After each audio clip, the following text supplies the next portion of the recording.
And before we go and I share my slides with you today, let's recap what we had yesterday. What were we talking about yesterday? Who wants to start? Yes, Rosemary. The three most important words, yes, please, and thank you. Yeah. And what in specific we talked about? For example, with what is it called? Antonym for sins, then it's a yes, or rather me, then you, it would be a please, and I follow you would be a thank you. Good. Yeah. Very good. So yesterday we talked about the word please, the word yes, and the related dynamic atonement or reparation for my sins. Yeah? And what did we discover yesterday? What comes to your mind? Anything that stuck? From parents to child, it's always a yes. Very good. Wonderful. Yes. So we talked also kids. about the three relationships, right? Yeah, that's right. And the overall topic, which was for me important, is like finding what means. Mm-hmm. But yes. This is so. That's what our module today. Mm-hmm. Mm-hmm. Okay, so I quickly summarize what we did yesterday, especially for Karen who wasn't there. We were talking about finding what means. That the most important part is always acknowledging what is at the beginning, acknowledging what is, and throughout every step of a family constellation. We use the word yes for that, or some sentences of resolution that have the same meaning as yes. Then we have looked at the three relationships, pattern of relationships. One relationship is child to parent. The other one is the other way around, parent to child. And then we have the third one between equals. We call that partners. And then we have figured out that the applying of the strong words yes, please, and thank you are different, related to or different in regards to what relationship you are working with. So this needs to be memorized, and the orders that the words are applied there. And we also use the orders of words to find out what relationship we have. So it goes both ways. And then we talked in specific about the word yes, when we apply and when we do not apply the word yes.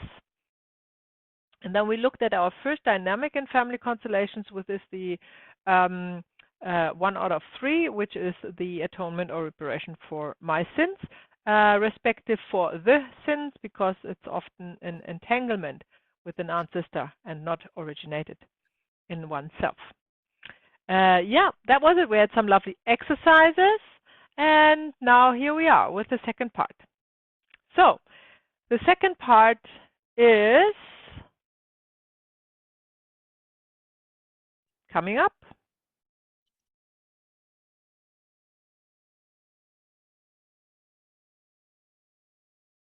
So this second part is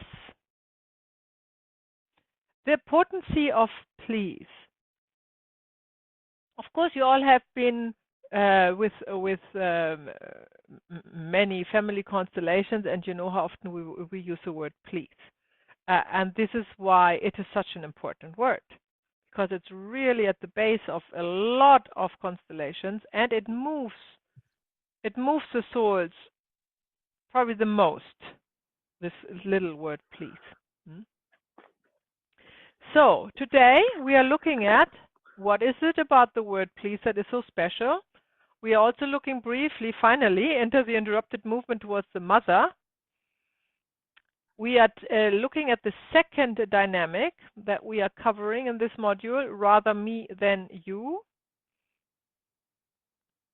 I will explain to you, or I do my best to explain to you what an entanglement is, how it looks like, and how you can see it in a family constellation. We will also look at chronic and fatal diseases. We will look at what happens in a family constellation with a disease. And we will have demonstrations and or exercises today, of course, to make it, you know, stick better or to memorize it better. All right. So the importance here of please. So please stands for I want to bond with you. Please remember that.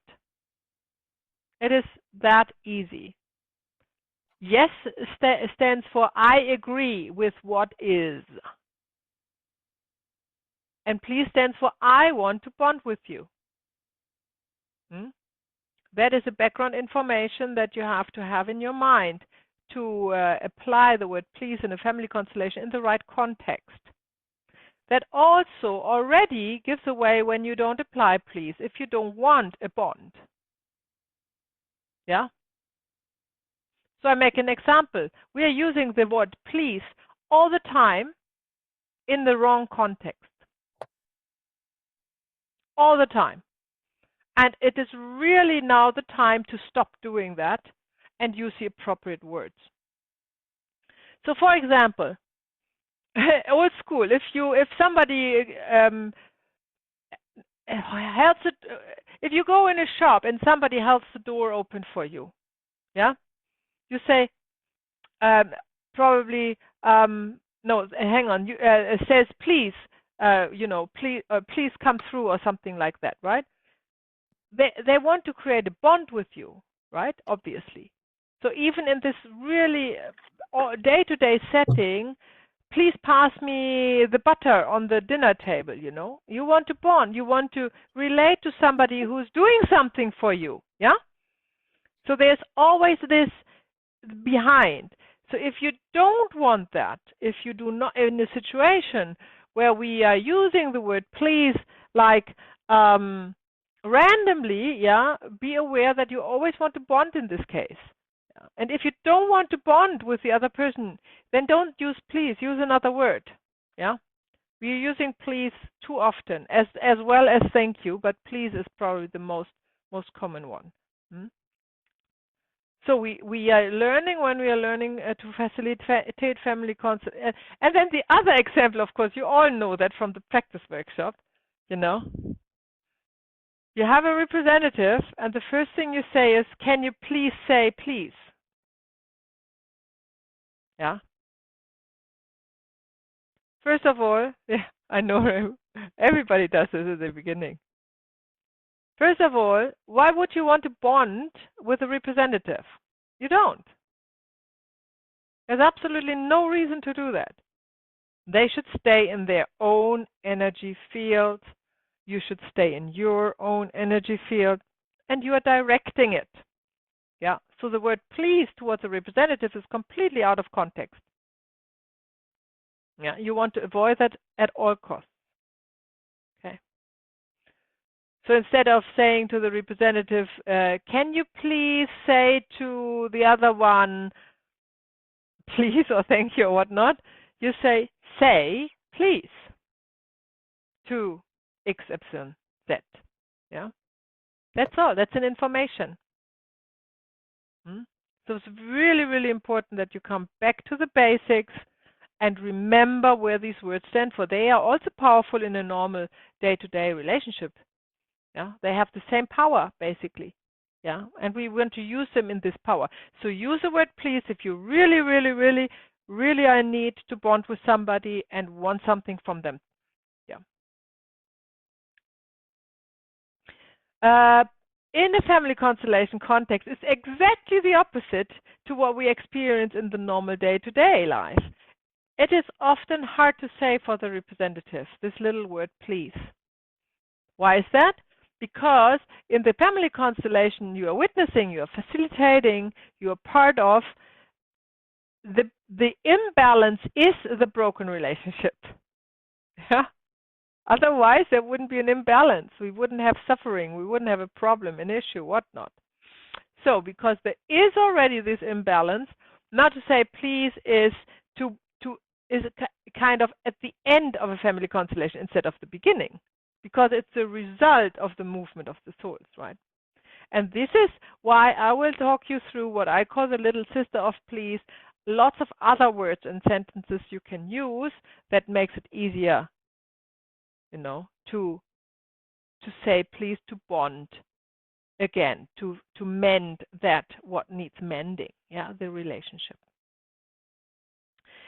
The word please can literally move mountains, so this is why it's important to use it only there where you really, really, really want it.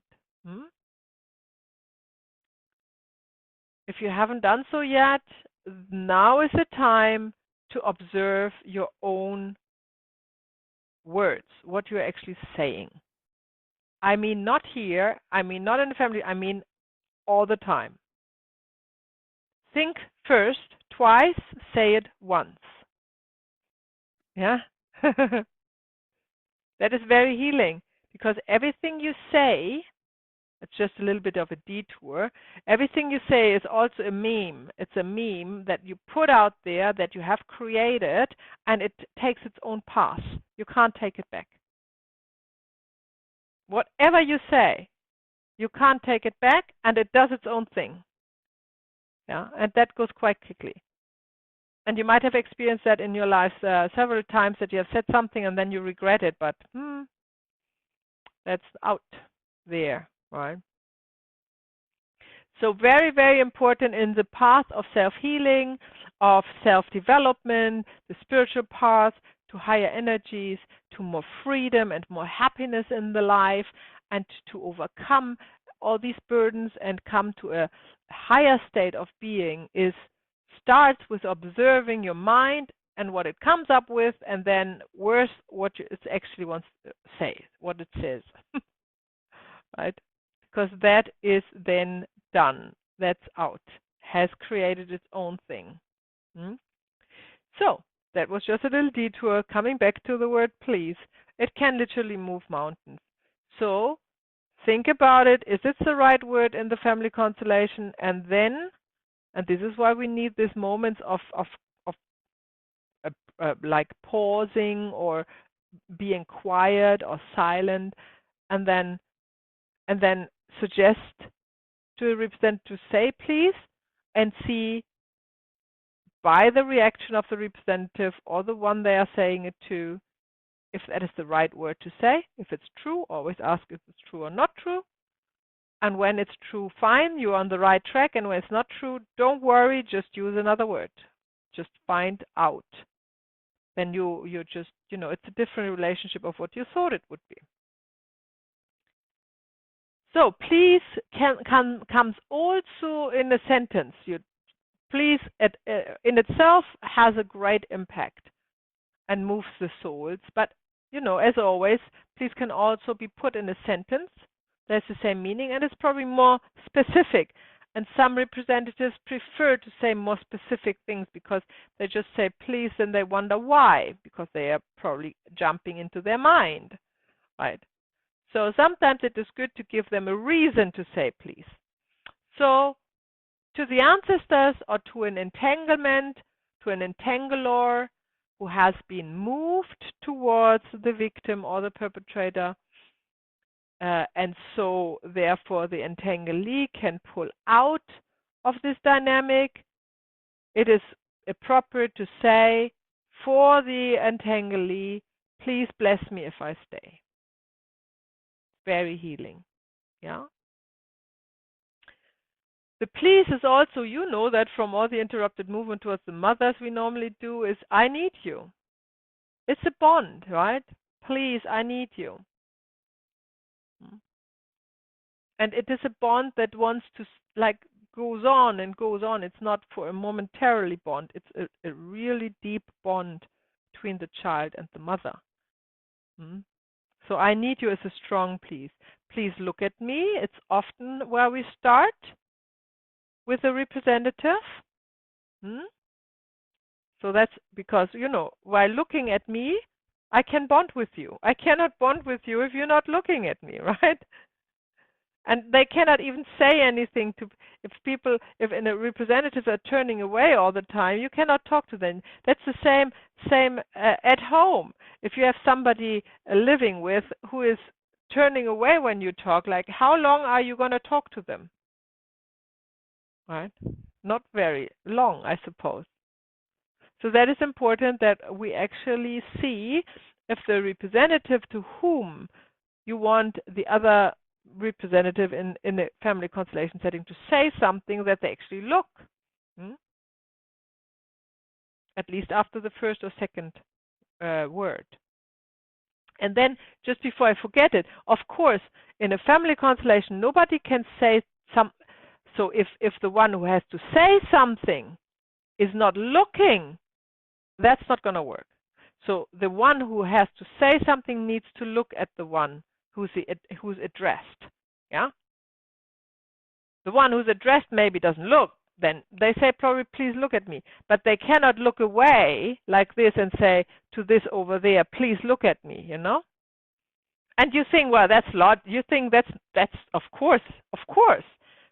But no, it's not that easy in a family constellation situation. You might not notice, yeah, that somebody's not looking at the one you want them to address, to look at. So then you have to find other ways. And because we are not shifting them around and making them look, we have to find another dynamic, yeah, which we can work on first. When everything shifts from there, then you can go back and see if this person is now looking in the direction they should address a word or a sentence. So, and there are, of course, and many other sentences. We don't need to go through a whole list. You wouldn't memorize it anyhow. And it is naturally, if you always think the please is, I want to bond with you, right? So then, you know, the sentences come naturally. When to apply please is if the order is not respected by a later one, for example. No? So they have to go back to I am the small one, you are the big one, please. You know, I need you. You were first, you know, all these words that you know that we learn is to respect a later one. To respect the former one, sorry, from the later one, from a descendant. Often children towards their parents, but it can also be towards an aunt maybe, or towards the grandparents, or even towards an ancestor, right? So then we have the word please. We also want to apply please when the heart connection is lost in a relationship where there should be a bond, yeah? In whatever situation that is, maybe a partnership, maybe with the grandparents. You would see that in the context. We apply the word please if a child despises a parent. Well, we know that from the interrupted movement, but that's also in the rather me than you dynamic. And we will look at that in a few moments. But that, just so you know, the rather me than you can kind of tailor to the situation. In this example, rather I die of cancer than bow to you. That's a rather me than you dynamic towards a parent.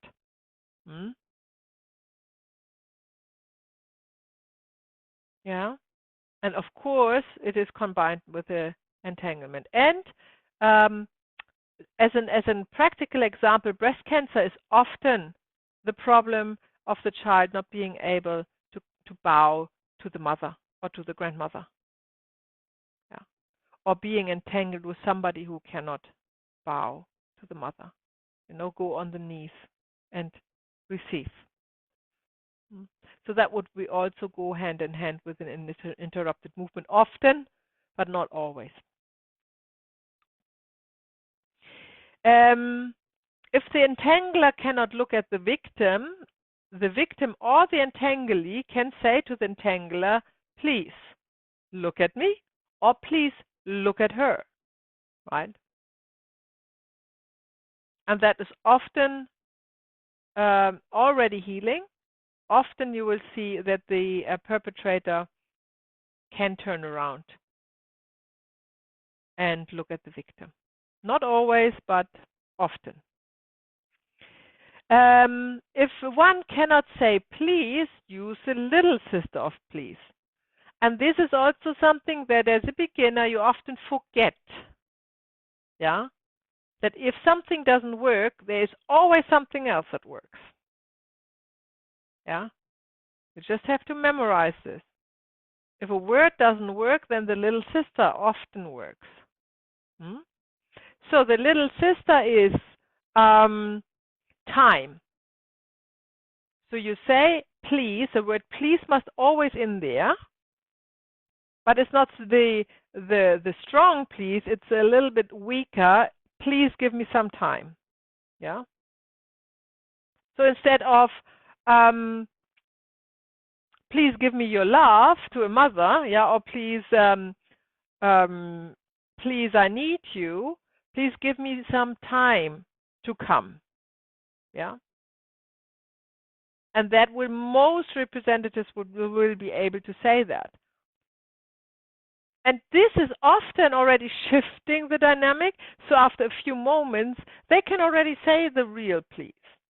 Or this is all that is enabled for them in one constellation, which is fine. Then that is that.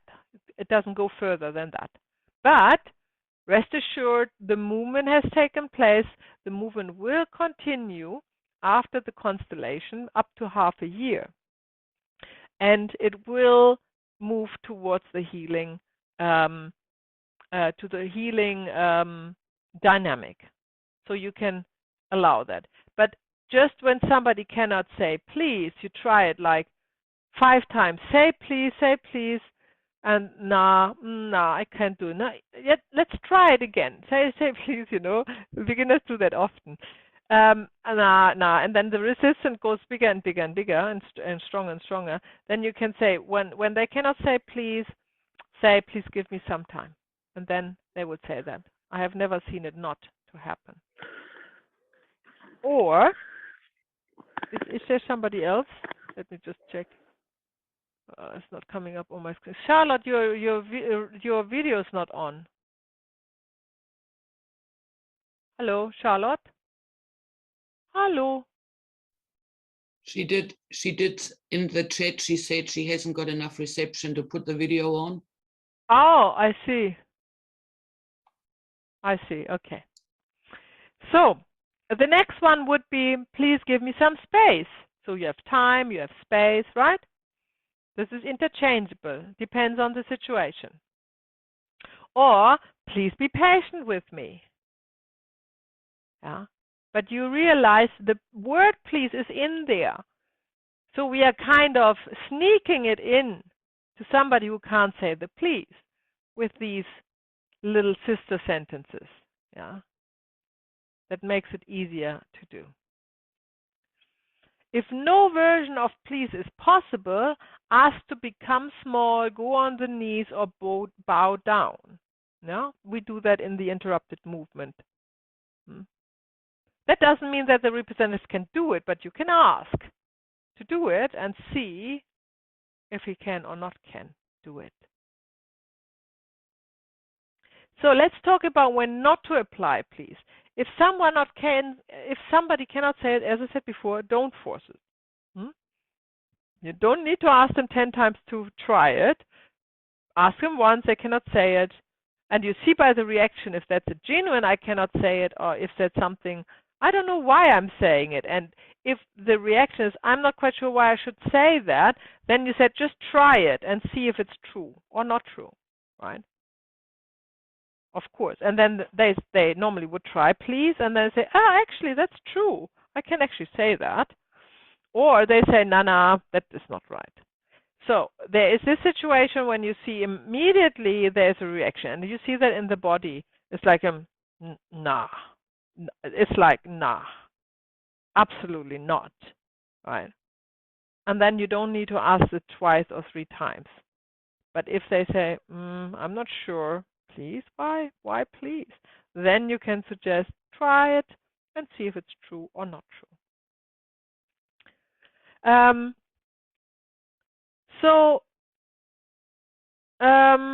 You don't apply please when something needs to end, remember, because it is there to bond. And if something needs to end, it is not appropriate to say please. And interestingly, in a relationship constellation, there is an urge often from one partner to say, please forgive me. Right? Now, we are talking about forgiving also today, I think, today or tomorrow. But what does that do?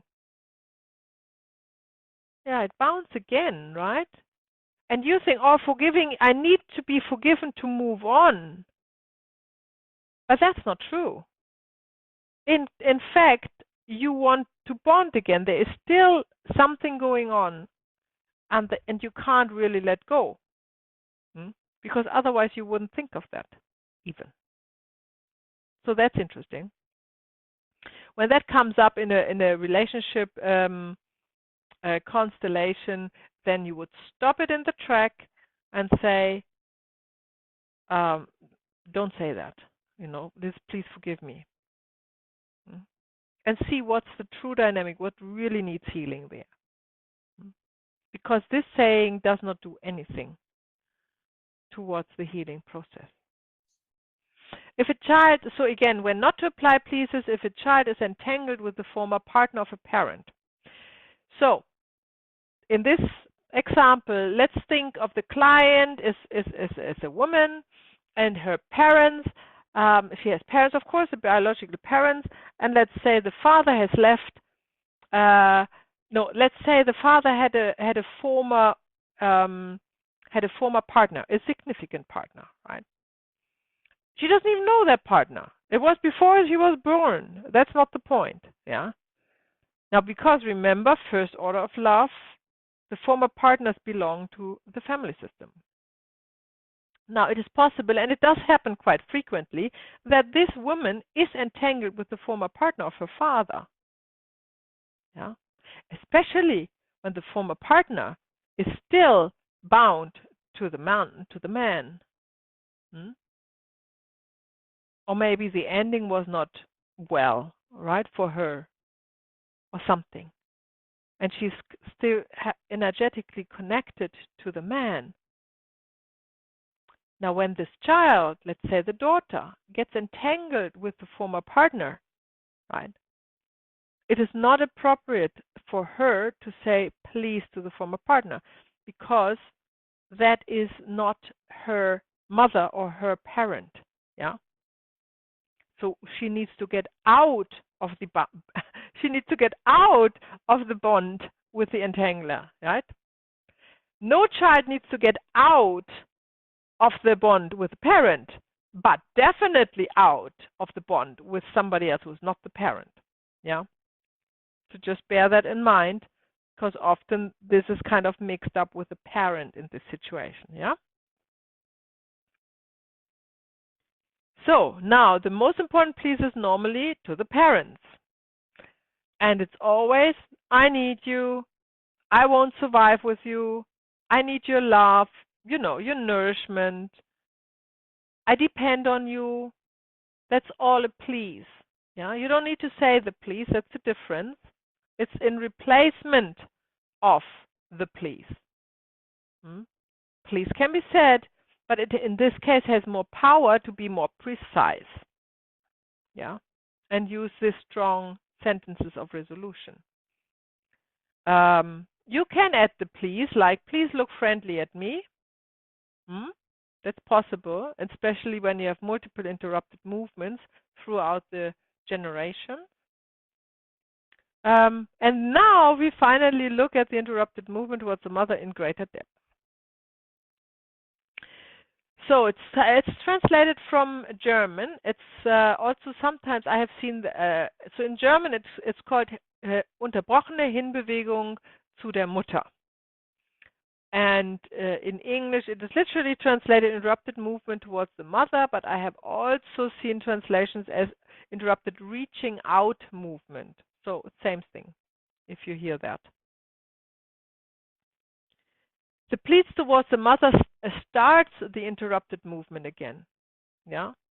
But what is necessary? Necessary is that the mother is looking at the child with love. If the mother is not looking at the child with love, we cannot work on the interrupted movement. Rather, we go back another generation, meaning we put the mother of the mother there and see if the grandmother can look at her daughter with love. And if that's not possible, then we go another generation back. So we find back 7 generations, the one mother who is able to look with love at the daughter. Because interrupted movements are very, very often intergenerational trauma. Yeah. Rarely it's only the last generation. It of course can happen, but it is very often more than one generation. So then we start with the healing process by the one child who cannot go to the mother, but the mother is looking with love at the child. And that's where we start the process. And here we suggest the child to say please to the mother. And all the other sentences from the slide before. And when they cannot say please, they have to make themselves small.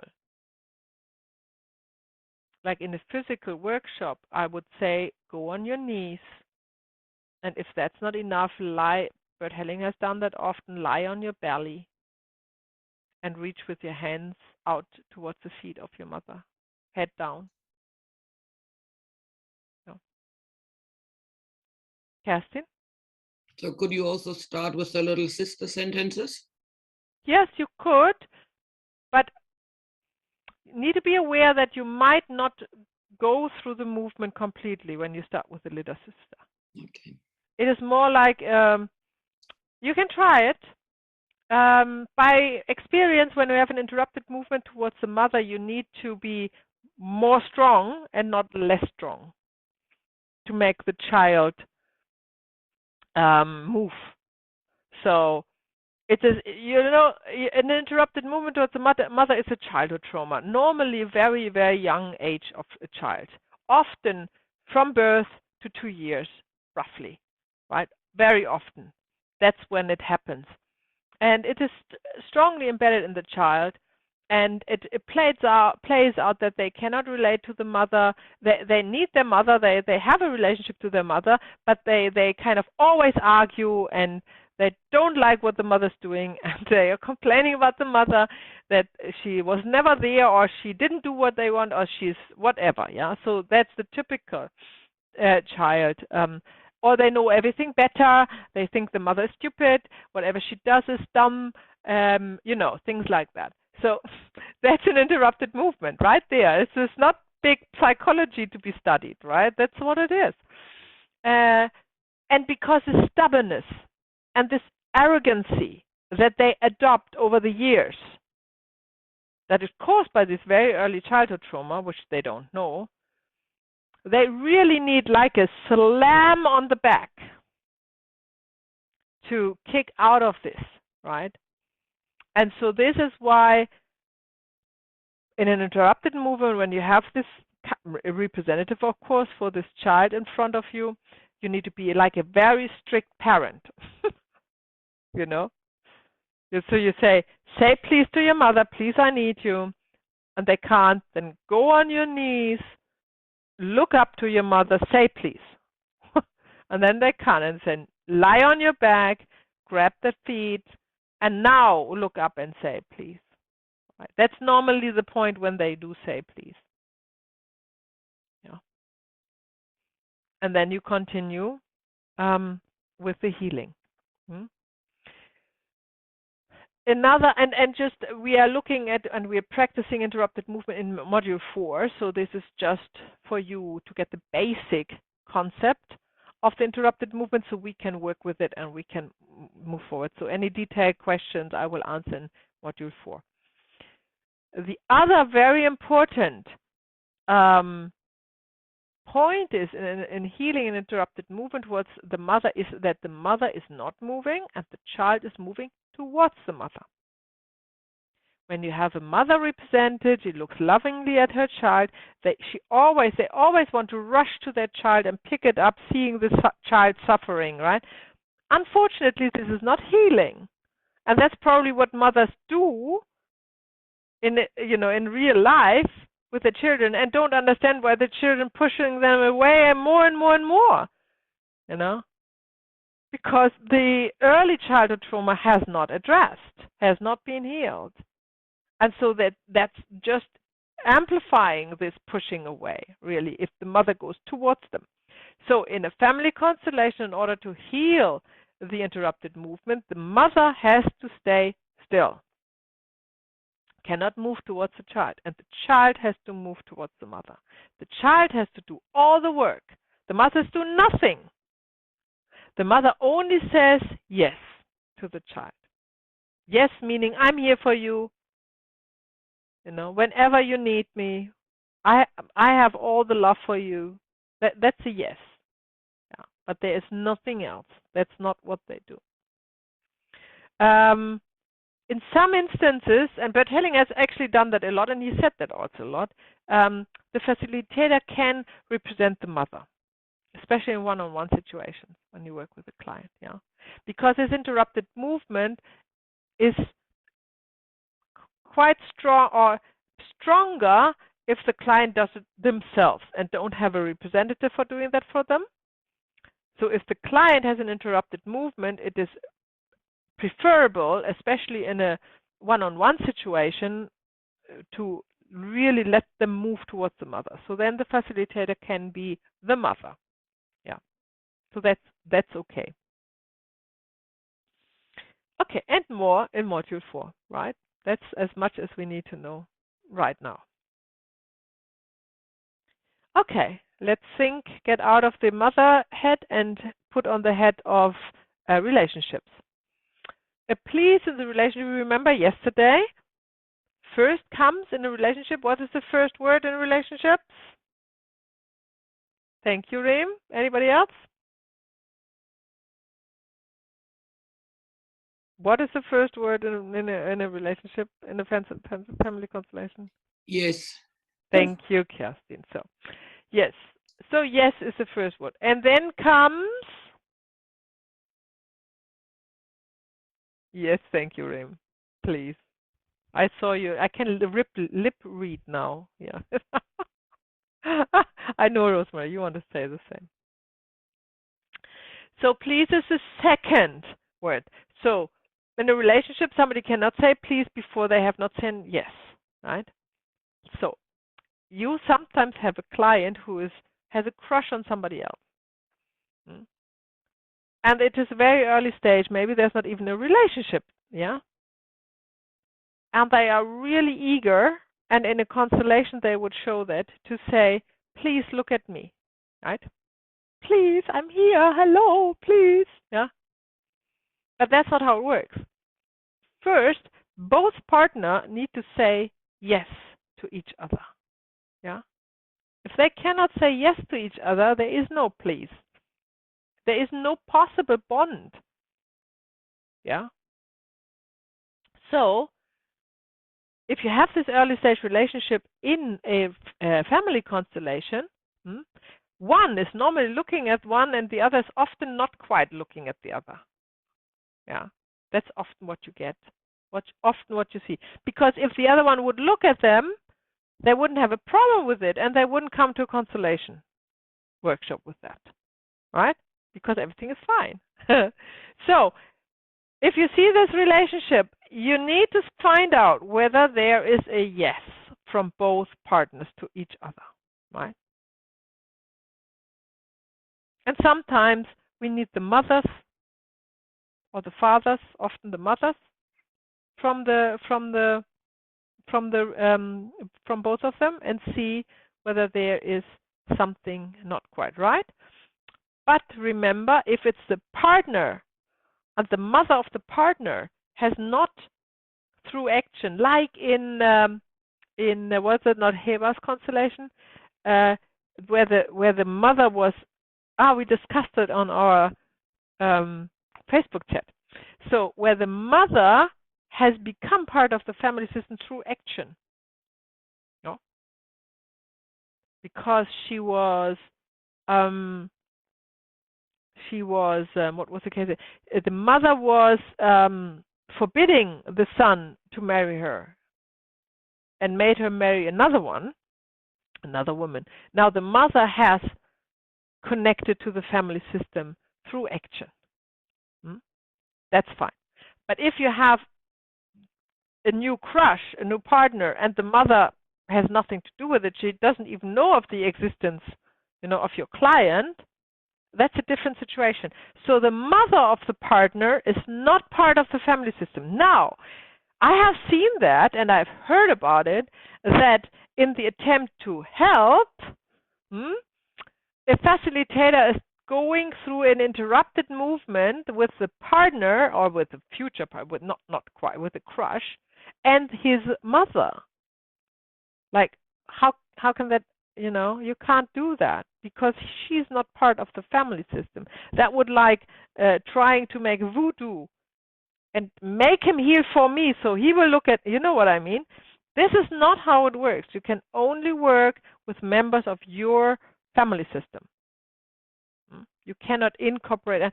The results are completely incoherent then, if you would do that. Yeah? So, what are we doing in this situation? So we start with a yes. So instead of please look at me, the partner was saying, yes, I see you. Acknowledging what is. Just the one who can look at the other. And then see if there's a reaction. Yeah. Maybe they turn around and look, that's great. So when do we need the please look at me in a relationship? Later on, when a relationship has a dip. When there is a relationship, they have already said yes, they've been together, yeah, and now there is a problem. And the partner's turning away. Then you can say, please look at me. Just a big difference, right? You understand? Okay. Please stay with me is the same, because when you have a partnership that has already started, and somebody wants to look at it in the family constellation, it is because the other partner maybe wants to leave often. So you can ask the representative to say, please stay with me, and see how the reaction is. Easy. Now we talk about please forgive me. So the please forgive me has lots to say about that. First of all, is what is forgiving? All right. What does that mean? Can somebody forgive somebody else? What is behind all this word that is used a lot, and I think absolutely meaningless in a way? Because if you're looking at a relationship, a partnership, they are equal. There is this leg situation. They are equal. They should be equal. And when somebody needs forgiving, they are here, and the other is here. The other has more power because this feels low without the forgivingness somehow, right? So this is already causing an imbalance in itself. So this forgiving has no meaning. It is not creating an imbalanced relationship, and nobody has the power to do anything like this, right? Other you yourself, you can forgive yourself all the time, and that's a good thing to do, by the way, but not asking others to do that. So instead of forgiving, what do we do? Any ideas? Yeah, Reem, you say it. You forget. You try to forget. Yeah. Or to try to balance it. Yeah, very good. Both things are very good. So you either try to balance it, like we had in module 1, part 3, with the with the tools to balance out a relationship, or you forget it. Completely forgotten. Forgotten means you don't think about that anymore. Forgiving is nothing without forgetting. Because if somebody forgives and not forgets, what happens? That's still in the back of the mind. Oh, that happened. Oh, that happened. Yeah? So nothing is really forgiven. There's no new start possible with that. A very, very, very strong please in a relationship is please look at our children. Especially in a relationship that is broken, maybe even separation is here. If they have children, there is still a bond. That's undeniable, and it will never go away just because they have mutual children. Yeah, and as father and mother, they need to be there for their children, and there is the bond. Even if they don't talk to each other, even if they don't see them for years, that doesn't matter. But energetically, there's a bond. And often, because they probably don't have a relationship to each other anymore, and maybe there's even some lawsuits going on or whatnot, it is important when the children are suffering that the parents, represented of course in a family constellation, can look at each other or can look at the mutual children. Yeah. So please look at our children, not please look at me, which is not necessary, but please look at our children is a very nice please in this situation with a relationship issue. And then we have please in different relationships. For example, in the relationship to an ancestor. That would be a very nice one would be, please look friendly at me. I'll live a little bit longer and come then too. Right, that's at the end of a constellation. Often when there was an entanglement and the descendant who was entangled, the entanglee, found it hard to let them go, to let the ancestor go. But with this, it's not denying the bond to the ancestor. There can always be a bond to the ancestor, but not to the entanglement. Yeah. So there can be this, please look friendly at me. I'll live a little bit longer and come then too. And that's also a little sister of the please, of course, no? So it's not a strong bond, which you don't want when there was an entanglement. But other than other entanglements, for example, the ex-partner of a parent, where you want to completely get the entanglement done and dusted, with an ancestor there will be always a bond because it's it's in the heritage, it's in the line. It's like with parents. So there will always be this bond. We had this yes to God. Now is there a please to God? Question marks. I would like to hear your thoughts on that.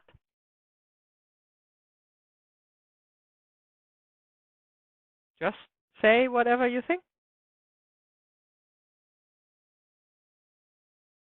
Can you think of a sentence or a situation where you say please to not the church God, to the God within, to the divinity, if you will?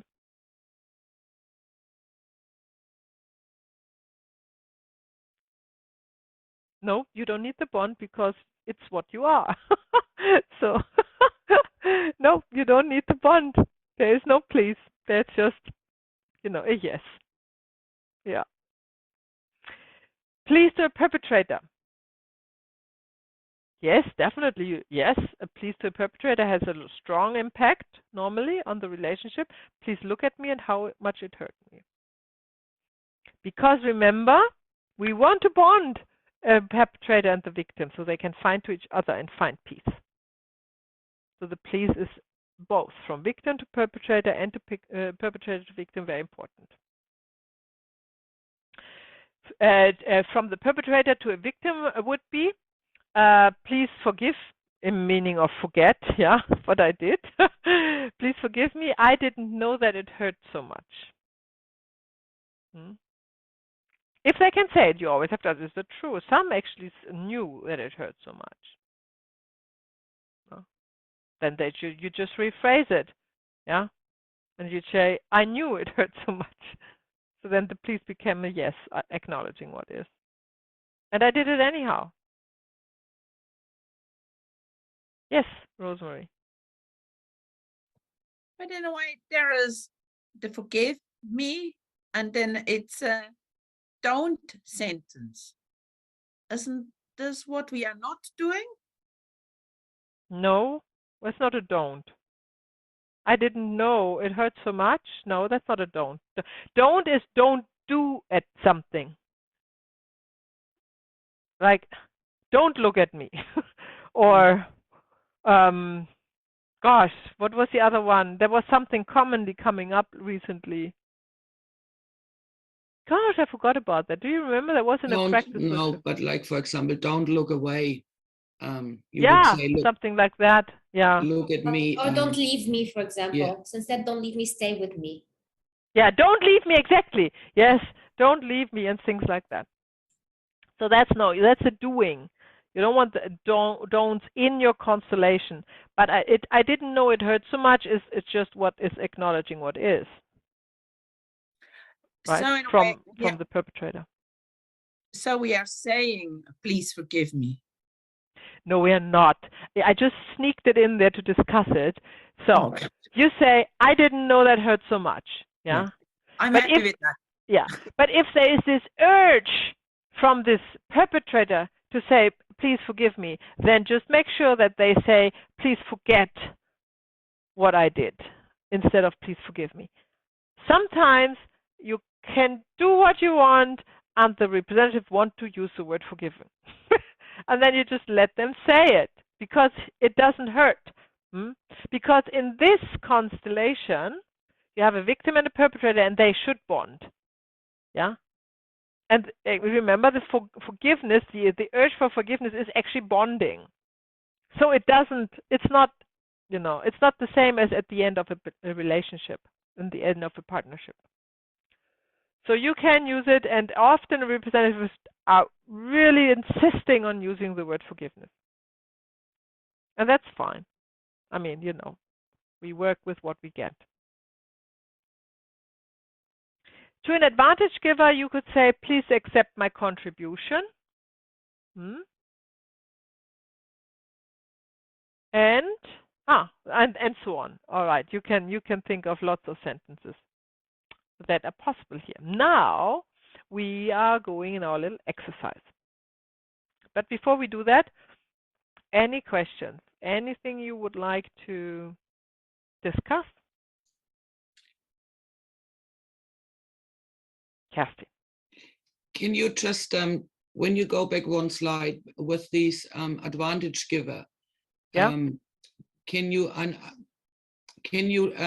give me an example, please? So the disadvantage giver, let's make this as an example land. I like to use it because this is where it comes most often. So somebody has taken, let's say in Germany, a Nazi has taken the land, the whole farm, the whole house, everything of a Jewish neighbor. And they have been, put into the concentration camp and gassed. So they never paid for it because they were, high officer in the whatever Nazi regime. Yeah. So this is a dynamic of a disadvantage and advantage giver. Now in a family constellation, and the same with victim perpetrator, they can't relate. One of them at least is not able to relate because of shame or guilt, not able to relate to the other. Now, if we are continuing with the family constellation and we come to this point where the disadvantage giver, the Nazi, is able to look at the Jewish neighbor, yeah, then what needs balancing is a contribution. Yeah, for what they haven't given 80 years ago in another generation, right? So the healing movement here is, for example, to say, please accept my contribution. You just need to find that what is balancing it. And we are talking about energy here. It's not that they need to give something. They just need to acknowledge, that they have to balance it out by giving a contribution. It doesn't need to be anything. You don't need to give them money, give them a dime. I do get that. Can you give me the German phrase, what you really, for advantage giver? The advantage giver, Vorteilsnehmer. Vorteilsnehmer. Okay. Wouldn't it, just curious, wouldn't it be, would you then not actually say advantage taker? Not giver, because if you give an advantage to someone, you give something away. You're right. I probably misspelled it. It's the advantage taker, eh? That's why I was. Very good. I have to write that down. Hang on, but I have to think about it first. Yeah, that's okay. But not now. This is what confused me now. Okay. Very good. So we have the advantage giver or the disadvantage giver in this case. So it's either the disadvantage giver or advantage taker. Or advantage taker. Yeah. Very good. Well spotted. Okay. Right. So now here comes our. Any other questions?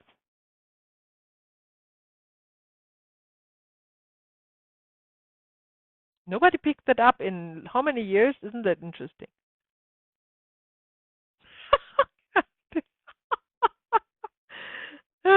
Any other question?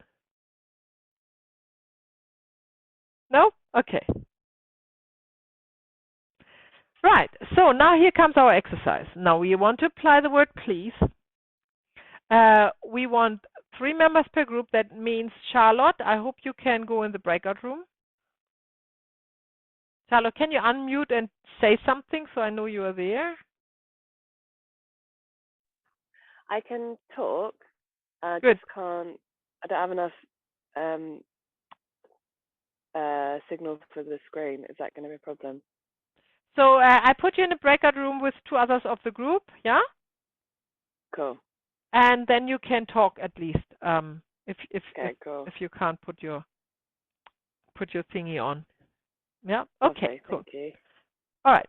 So we take 9 minutes for this exercise roughly, and now you're 3 in a group, and 1 is the helper, the other one is representing a parent, and the third is him or herself. Yeah.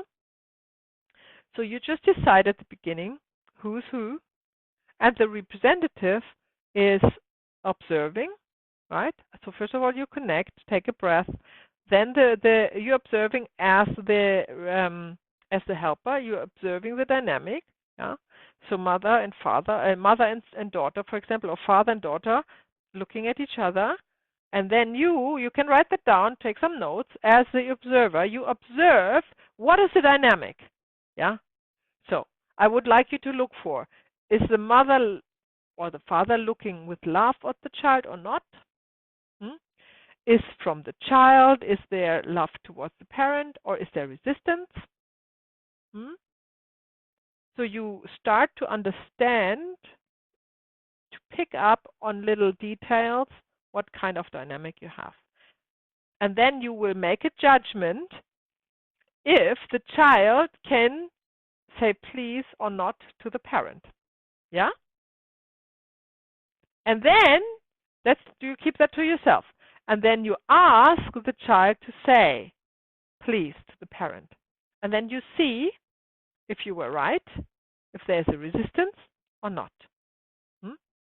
You don't need to go through all the steps of interrupted movement. I'm not asking you to do that.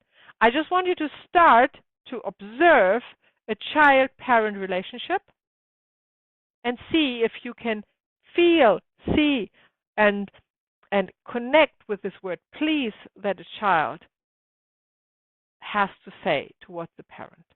Yeah. Okay. So if the child cannot say please, you can still use a little sister of please.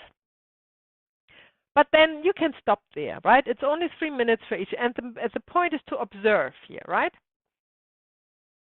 Yeah. So it's about the helper to train to observe. It's not about the other two to go into a actually constellation. Yeah. Okay. So the helper could also be called the facilitator, like he's watching. Yeah. Okay. Yeah. But we are not facilitating. We're just observing. Rosemarie. The third one, so it's a child, isn't it? Yeah. Yeah. Child, parent, and observer. Yeah, because it says him or her, then I thought... It's only hers today. Yeah, so it's child. Yeah. Yeah. Well, I'm not quite sure if I'm him or her today. That doesn't matter. That doesn't matter. You. Very good. What is confusing you, Kirsty? Okay. All right. So then you suggest as a helper to say please to the child and see if your judgment was right, if you picked the right energy up in this relationship, child to parent. And then, of course, if the child can say please, go ahead, say please, but you don't need to go further. This is also great for the ones who are representing child and parent, of course, because we never fake anything. It's always working, energetically on your relationship with your parents. And if they cannot say please, you use a little sister of please, and that's it. So you don't go further. And every 3 minutes, I will actually message you to swap. Yeah, so you're not taking it any further. So everybody gets to observe. That is the exercise. Yeah. Okay. Right. So let me get you into your breakout rooms.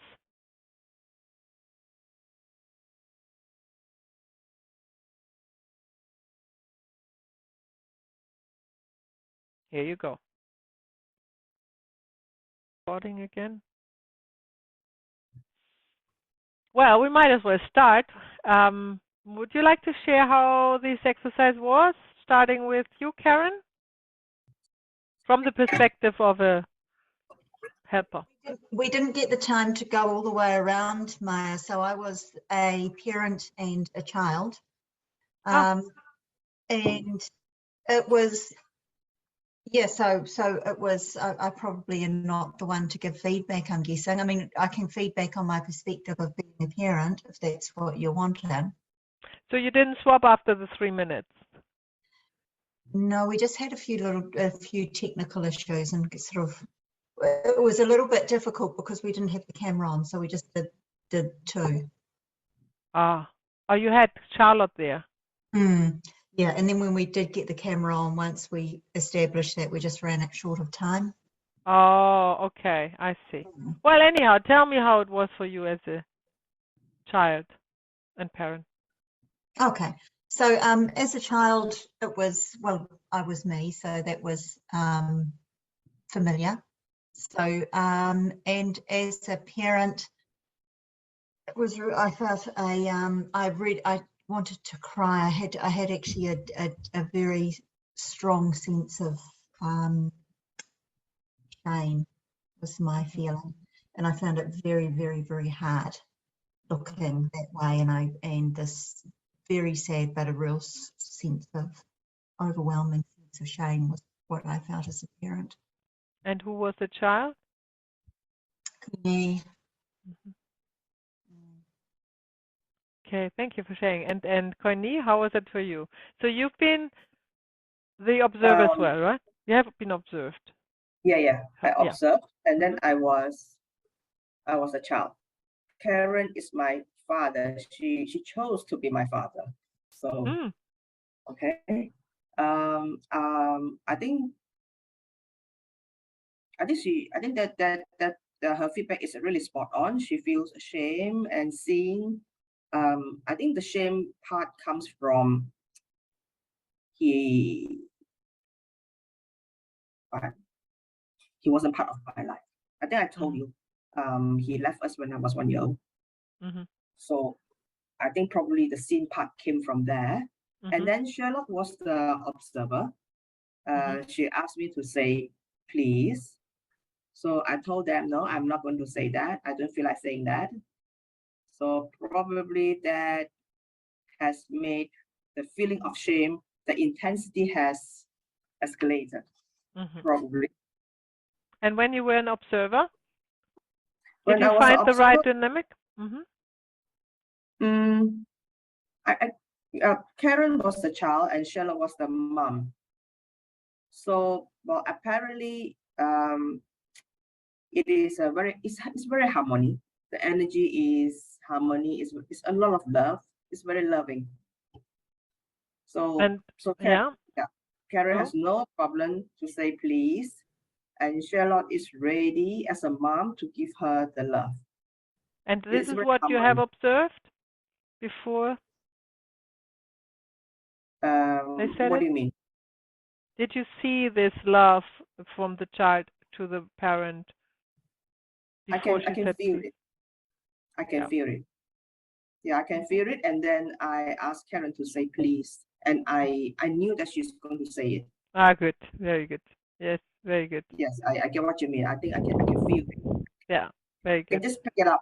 It's a lot of subtlety, but I think I get what you mean. Yeah, very good. That's exactly what the exercise is about, to pick on that. Okay.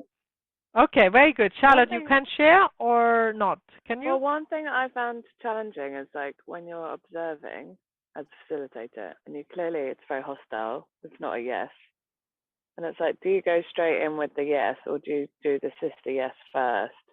Because you said Yes, it's we good were to talking about try the please. the yes first. Oh yeah. Sorry, you know what I mean. Mm. You said yesterday it's quite good to try with the statement because sometimes it shows you very clearly what's not there. Mhm. So do you think it's still For the it's please? like, Same, was- yeah. Yeah, so it was quite hostile between these two, and it clearly was not a please. Mhm. But And was is it it so? best still to? Is it best Who- still to try? Who was the please, or child? go- Of course, of course. Who was the child? Yeah, well, without that, you have to do it anyhow because you will want to go through the interrupted movement then. Yeah, and I suppose it shows them where they're at, doesn't it? It So, kind of who was the highlights to child them. you were observing? Cooney. Ah, that was this. Okay. And you picked on this difficulty to look at the father. Yes. And did you suggest then to Courtney to say please? Yes. And she couldn't. Yes. Right. So then we And- tried a sister, please. And what was it? I can't remember. I don't think that was very good either. Courtney, do you Can remember? I say? But I say no. I'm not going to say that. What was it, little sister? yeah, I can't remember now. But she was like, no. So Maybe oh, the right and one then- would be probably please give me some time. Yeah. we probably should try that. Yeah. Mm. Because I was about to ask if it is in a real workshop, what do we do? Maybe if you encounter someone who say no, I'm not going to say that. Yeah. Okay. Very good. So you learned a lot, I can see, from this exercise. Mm. Yeah, thank you. Cool. So the next group, who wants to start?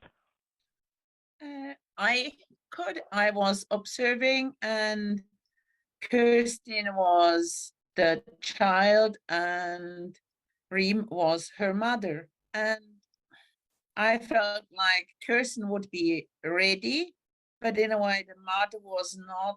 She started looking away and looking again and looking away. And then suddenly she was constantly looking at Kirsten. And then I asked Kirsten to say, please, and she could say, please. And Reem later on said she felt, maybe Reem, you should explain how you felt as the mother. I don't want to speculate, but there could be an entanglement because I felt like I'm looking in a distance and I feel like something is pulling me, but I want to stay. I want to look at Kirsten, but felt like there's no resistance. It's just I felt like there's a pull or like something that I need to look away, like for something. Okay. But I want to look at Kirsten too. Like I didn't want to look out, like yeah. So very good. But as soon as she said, please, my heart like, oh, like I was happy to hear this.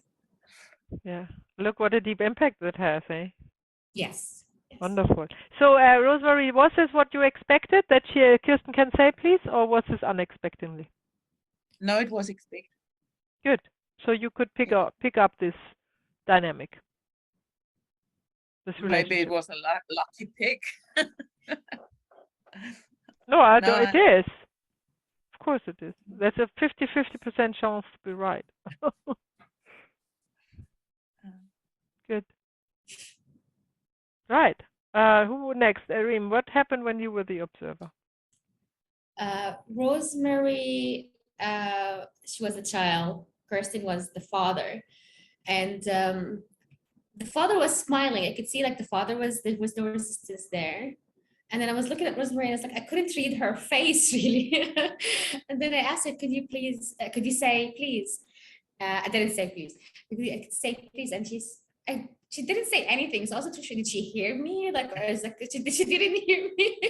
I was surprised she didn't say her usual no. She's like, can I suggest to do this, little sister? I was like, okay, I didn't know that you didn't hear me. Okay, sure. Like, I mean, you know what? Why don't you go on your knees instead? Or maybe, no, we did say, please, what did we say? We did something first. Please give me some time. Yes. Yeah. And then I was like, you know what, actually, can you go on your knees and then try to say, please, I need you. And then when she went on her knees, she was surprised that she was able to say, please, Very to her good. father. Yeah. And was this what you were observing before, Reem, that she would have difficulty to say please? Yes, because like I wasn't really sure about her face. Like I couldn't tell if there was not that kind of old love or like eagerness to say that please. Yeah. Not like, for example, with Kirsten. Yeah. Yeah. Well, Rosemary has a poker face, has she? I know. I just told her that she was representing my father. I was like, I'm not really sure. Like, are you? And now just say what you said. If you look constipated.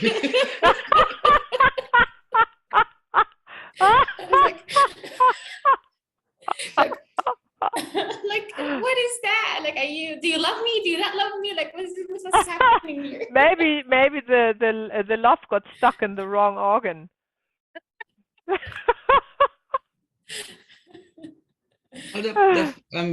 Your father, Rosemary, is pretty surprised.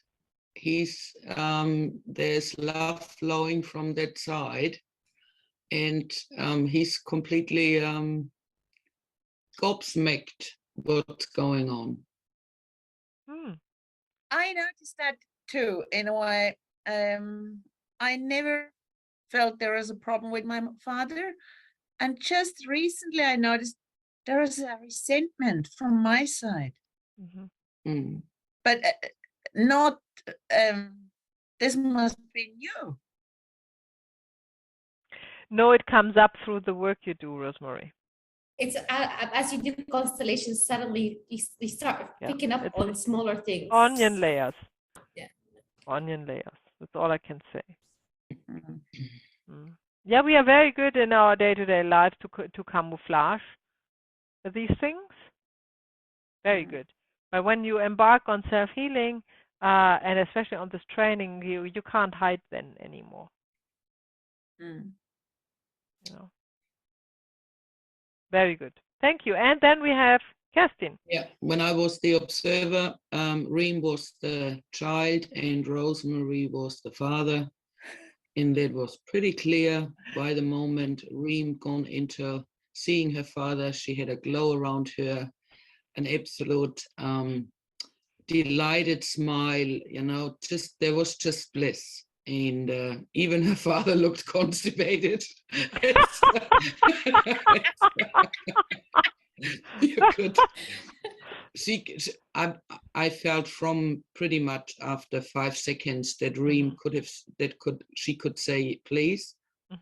And so I waited a little bit longer, and then she said it very easily, and I felt the urge to say, do you want to say it again? And she did. Good. So, very good. My observation. So, very good. Thank you for sharing. So even if it is kind of, oh, well, that's easy, it is not that easy, because you start to train to observe, right? And that's good if it's in this little exercise. It's more easy. It will get more complicated or more complex, of course, in a family constellation setting. But this is how you start. So as often as you practice it, as better. And it's a good achievement to know that what you observe is actually then what the representative really feels. Right? You need that also as a feedback for yourself that you can grow from. I think everyone is frozen, but me. No. Very good. That's your internet, Rosemary. I have to break it to you. If everybody else is frozen, it's you. Hello. Now you Oh, are I love frozen for Rosemary. all of us. With a constipated face. That's hilarious. So, anyhow, you will come back to us, Rosemary, in real life, in real facial expression. Once you maybe you have to get out and join us in again. I wanted to do the break now, but I have seen I skipped one slide, and I definitely want to share that with you. So it's on the recording when you watch it. So let me just bring up this slide again. I don't know why this fell through, but this is actually the slide about forgiving and forgetting.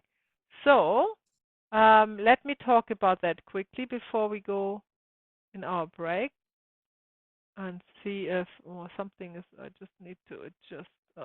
Here we go. Why is Rosemary not coming back? Let me just check. How do I do that? Ah, she has left, eh? She has left the meeting. Okay. Okay. So, okay. So I have talked about most of what forgiving and forgetting is about. But there's a few things I want to point out. So again, I talked about that.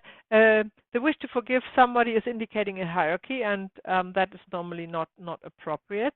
And then because it is the one who is wishing to forgive is looking up, and the one who's trying to, or who is addressed to forgive is kind of looking down on somebody.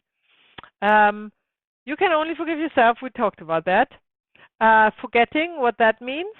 I just want to point out there is this urge. I want you to know that in representatives to want to use this word forgive. And it is not, they can do it because it is hard sometimes, you know everything, but the representatives know nothing about the orders of love and all on facilitating and blah. And then it is sometimes, it is just easier to let them say it, It's like it's easier to give the child a candy instead of saying the 100th times no.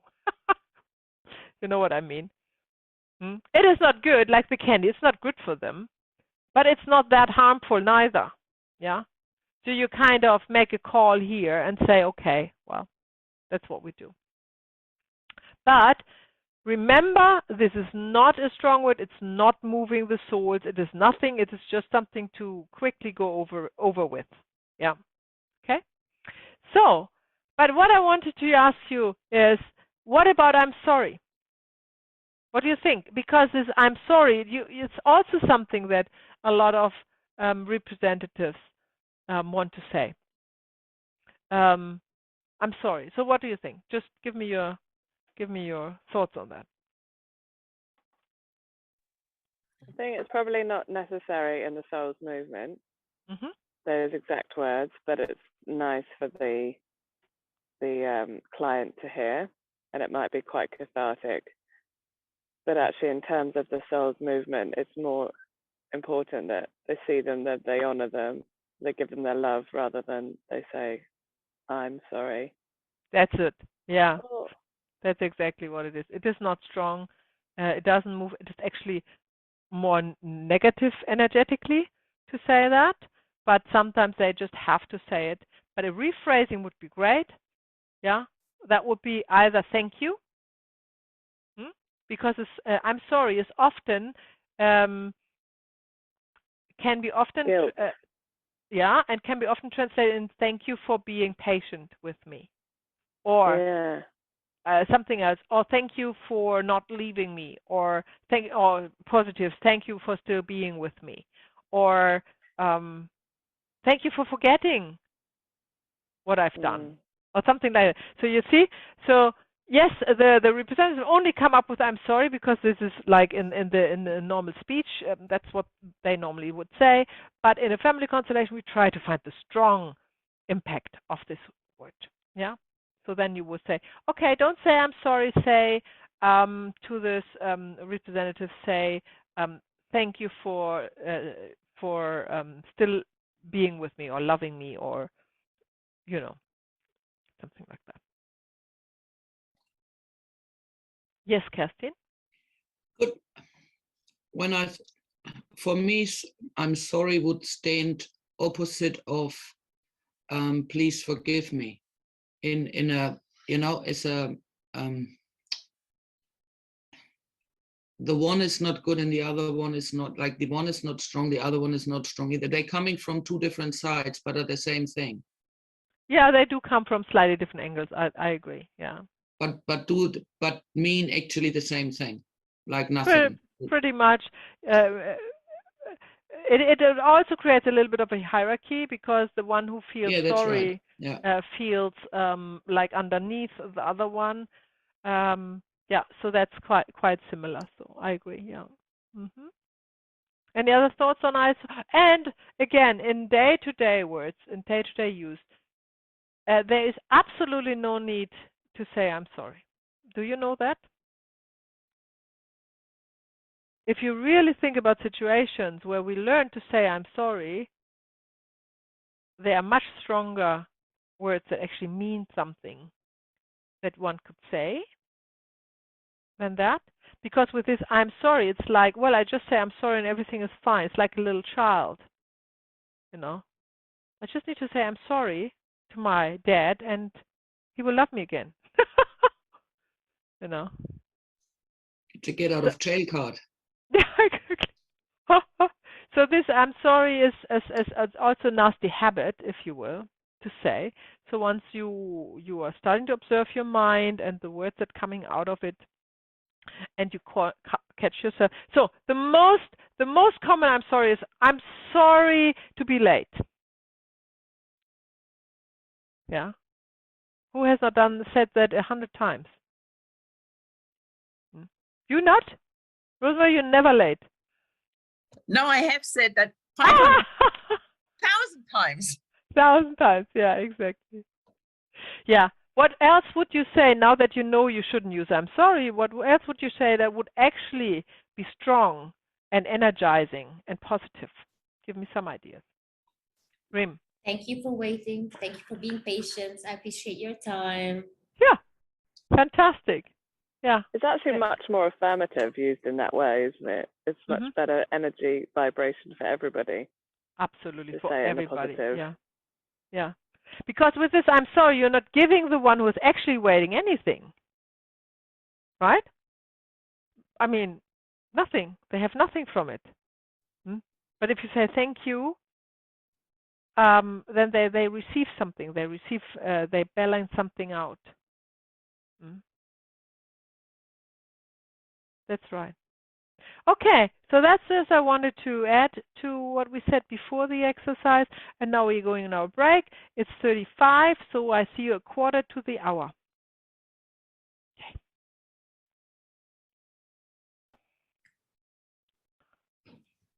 Maya. Yes. I have a question about constellation, but not specifically to those modules. Do you want me to keep it for later, like on the No, you can do it now if you want to. So I remember you were talking about the epigenetics and like how allergies could be a reason, like of like a previous trauma, like with an entangled person. My question is, you usually say when we're suffering, then this is when we come to the family constellation. That's usually has been the case for me. Like my soul was literally suffering because of things that I came for. However, with allergy, although cats are trying to kill me, it's not really suffering. Like, is it still something that I can still come to? Well, I'm definitely. physically suffering, really. No, most people are suffering under an allergy, like hay fever or a food allergy when they kind of choke, or lots of. So definitely suffering. Okay. Even so, just because you manage to live with your illness or disease doesn't make it better. Of course, yeah. The quality of life is definitely less, of course. Not yeah, because still you're not living your fullest life. You have to compromise. No? Yeah. And Yeah, no, you definitely can do that. Okay, so let's look at the rather me than you dynamic. So remember what the first dynamic we looked at yesterday was reparation or atonement for my sins, or for the sins of somebody, and now we are looking at rather me than you. The rather me than you dynamic is a violation of the second order of love. Who comes first? Yeah. So the one who is in this dynamic is not observing the second order of love. It puts themselves in front of somebody who came first. Yeah. So that's a violation. It is always like that goes for all entanglements. It's a deep love to the entangled person, or we call it now the entangler. I learned these words lately. So the entangler is the one who's entangling, and the entanglee is the one who's entangled with somebody, right? So we will go. I will actually make you a nice little drawing in a few moments about that. Often children want their parents. Often children for their parents or grandparents. So they often say the child to the parent, rather me than you, or to the grandparents, one of the grandparents, rather me than you, but it can be also ancestors. This can go way back. And as always in a dynamic, it can also multiply, repeat, right? So it can go through several generations with all the same dynamic, just with different people entangled in. Yeah. So the pre-existing dynamic, rather me than you, that's what I just said, can be in a parent or a grandparent, or even in the ancestors in the 6th generation. So that's what we are looking for. So how do we see a rather me than you dynamic? Normally, the entanglee is looking at a death. It's somebody dead. It's looking down. That's normally what you see. I always say normally because everything has an exemption. So every single thing I say can have an exception. But that's what you see most. Looking at somebody down who's dead. That's one hint. Eating disorder is often rather me than you. So, because why eating disorders? Because you are suffering with a good conscience. You know, you're following a certain conscience, a certain pattern. And you say, rather I die than you, or rather I starve than you. To somebody you might even not know. You know, somebody from the family. Anger towards one parent for the other parent is rather me than you. So let's say a child is entangled with the mother, a girl is entangled with the mother, yeah, and the mother is angry at the father, but she is not the type to show it or to admit it, yeah, so it's hidden anger. Then the child can be entangled with the mother and be angry at the father. But it's not the child is not angry, it's the anger of the mother. And what the child is saying is, rather I am angry at my father than you. That's the other constellation. This strong emotion can take taken over by someone else. That is always the rather me dynamic. So it is either looking at the death or a strong emotion, which is most often anger, but it can also be sadness. Sadness or anger. That is what can be part of the dynamic.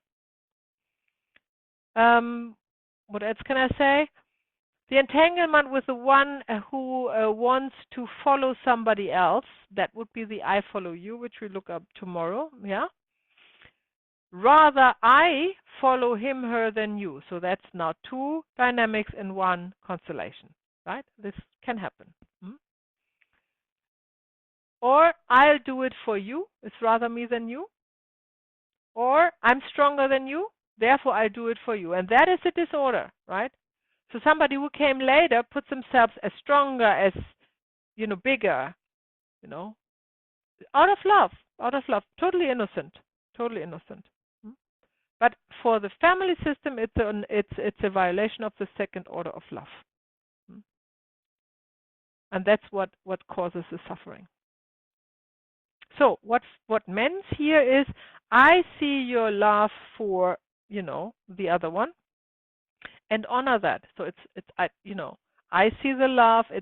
I don't have to replace it. I don't have to be a substitute for it. I now see that love.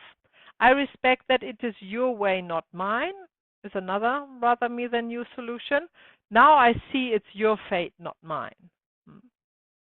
So in this example, for the mother, the child, at the end of the healing, the child can say, instead of feeling the anger of the mother towards the father and expressing that, now I see your love for the father, right? This has shifted. And then it can let go of their own anger and the entanglement. Or to the mother, I respect it's your way, not mine, to be angry at the father. Yeah, that's another solution. Yeah. Or now I see it's your fate, not mine, that you are in this relationship with this man that causes anger. Yeah. So these are all already the end of the constellation where this dynamic has been cleared. Yeah. And that goes with every entanglement, of course. But these are normally the sentences of resolution that you will find in this rather me than you dynamic. And now we talk about entanglements finally. So you know what we're looking for. And for that, I stop. Now I'm actually sharing that.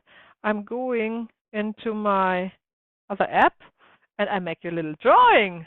That's going to be fun. So first of all, we are starting with a triangle because an entanglement is a triangle. Yeah. Okay. So here at the top, let's say there is the what's this? Entangler, we call him now. That would be in our example a perpetrator. Just for the sake of an example, it could be a victim too, right? That's not the point. Then we have here in the other corner the entanglee. That would be most often your client, but it can also in a family constellation be any person, right? In the family system of the client. And then we have the third person, which is in our example the victim. I'm not sure if I spelled that correctly. Victim.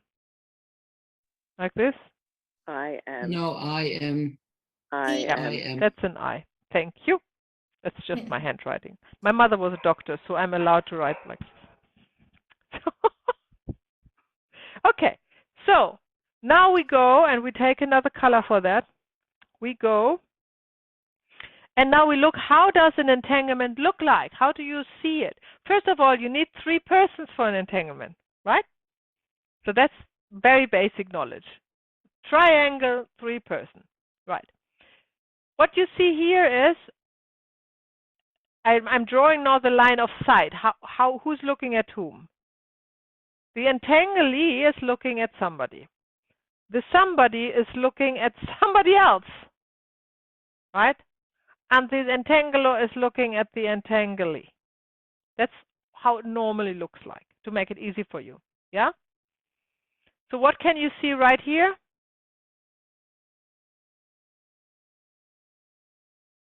Nobody's relating to the other. It's like going in circles. So what I have drawn here, the entanglee is looking at the victim. Maybe I can move the mouse. Let me just find that out. Yeah. So the entanglee, can you see the mouse? Yeah. So the entanglee here is looking at the victim here. The victim is not looking back at him. The victim is looking here up here to the third person. This is the entangler. But the perpetrator is not looking back at the victim, neither. And the entangler is either looking somewhere or he's looking at the client, the entanglee. Because they here, this is an ancestral relationship. Yeah? Most likely. So, there are some exemptions, but for the sake of it, that's an ancestral entangle. Ancestral line. So now, take another color. So, now we're looking at the bond we have here. So here we have a bond by the first order of love. Yeah? That's the bond. It's maybe an ancestor, it's maybe the grandfather. It's often entanglements, often skipping one generation. So if the client is the first generation, then the entangler could be a grandfather or a grandmother. Sometimes a parent, sometimes another generation, but most often it's skipping one generation. Between the victim and the entanglee, there's a bond by love. Because what you see is from the entanglee towards the victim, looking at it always with great love. No, this is special in an entanglement. This is how you see it. And then you have the victim to the entanglement. That's the problem. Here's the broken bond. Yeah? That's the broken bond here. And that's the real cause of suffering. Suffering where? Suffering here at the client. And the client is coming to you because of suffering. Let's take the allergy. Yeah. Let's take a food allergy. Coming because of that. And in the family constellation, there is this victim where he's looking at it with love, and then there is the entangler where the victim is looking at, but the entangler cannot look at them at all. That's the problem. Yeah. So what is the healing? What is the healing movement here? We need to, let's take another color. We need to remove that broken bond. Yeah? And in the wake, the entangler can also look at the victim. And they move together. So the purpose of the entanglement here is for the family, from the viewpoint of a family system, to make this broken bond visible. And because the entangler is, because of this strong feeling of guilt and shame, not in the space to be able to heal it with own movement, there needs to be a third person from the family system to make that happen. And in a rather me dynamic, rather me than you dynamic, the entangler is going to the victim, lying down with the victim out of love, and that would be the suffering, that would be the cause of the disease or allergy. And saying, secretly, of course, not open loud, but in a family constellation, open loud, to the entangler, to the ancestor, rather I go to the victim and die with it than you. Yeah. That is the family inheritance, so to speak. Right? So now let's look at the entanglement and see what we can do to fix it. What we can do in a family constellation. Oh, sorry, I dropped my pen. So, as always, acknowledging what is. That is the first and foremost and most important part. Acknowledging what is means we are acknowledging first here the bond of love. That's what we're acknowledging. Yeah? So we allow the entanglee to say to the victim, I love you. I want to be with you. You know? We allow the entanglee to say all that the entangler should say, but cannot. And in the wake of doing that, the entanglee moves towards the victim, often holds hand, often lies down with them. Yeah? And that is fine. We will allow that because we are first of all acknowledging what is. But then we would say to the victim, to the entanglee, once they moved over to the victim, look at him up here, the third person, perpetrator, and say to him, rather I die than you. And with this, it is like a wake-up call. Because if it feels true, yeah, which you have to ask, is it true? And if it feels true for the entanglee, then through this acknowledging what is, through this acknowledging of the entanglement, the entangler here will change.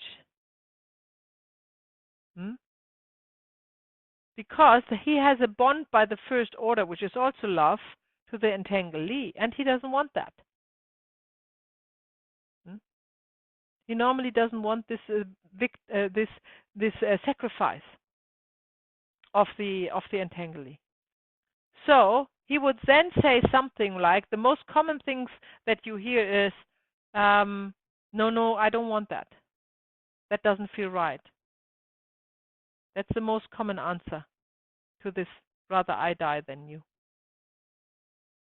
Or rather I suffer than you. It's mostly die, because mostly the perpetrator is already dead, and the victim as well, but they are not together on a soul level.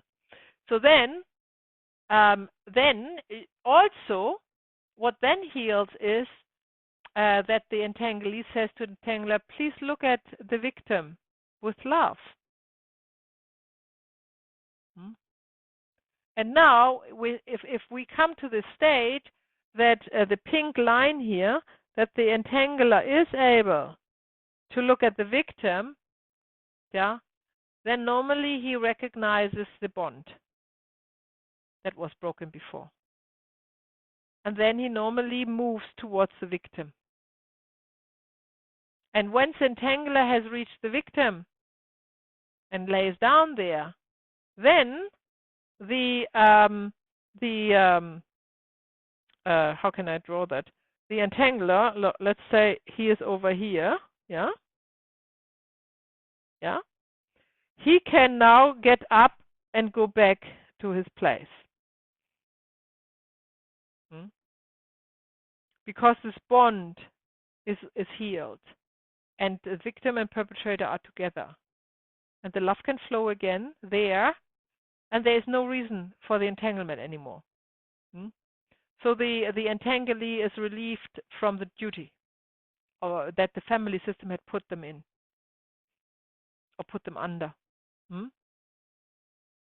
And then let's take the other color again. And then the entanglee will be able to look somewhere else. Leave it behind. Leave this completely behind. And what is supporting this leaving it behind is a thank you from both the victim and the entangler towards the entanglee for enabling them to find together again. And for this, because we talked about that before, for this to make it happen, where's my mouse?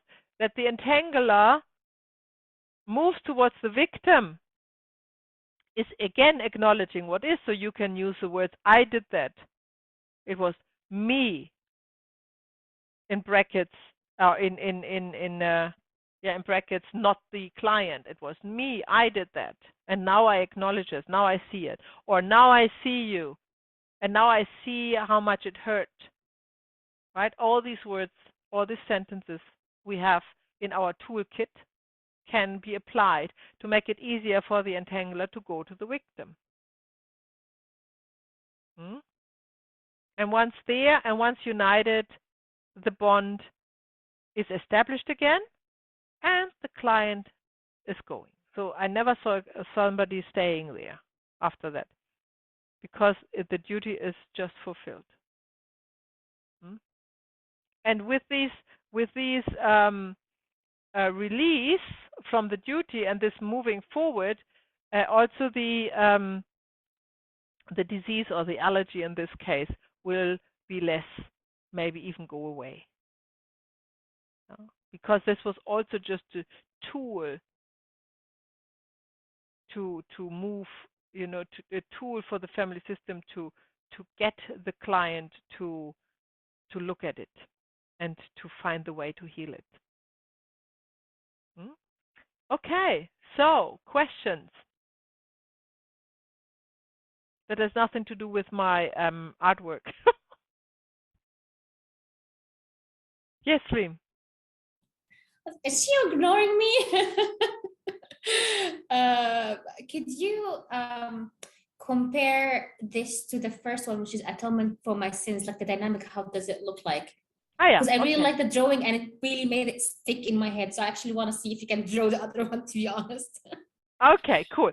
So Thank you. atonement for my sins can either be only with two persons, which is not an entanglement, yeah, that somebody did something with a bad conscience to somebody else. But if it's an entanglement, then atonement for my sins would be, I use a mouse, that here the entanglee is feeling guilt and shame, although they have never done anything. Yeah.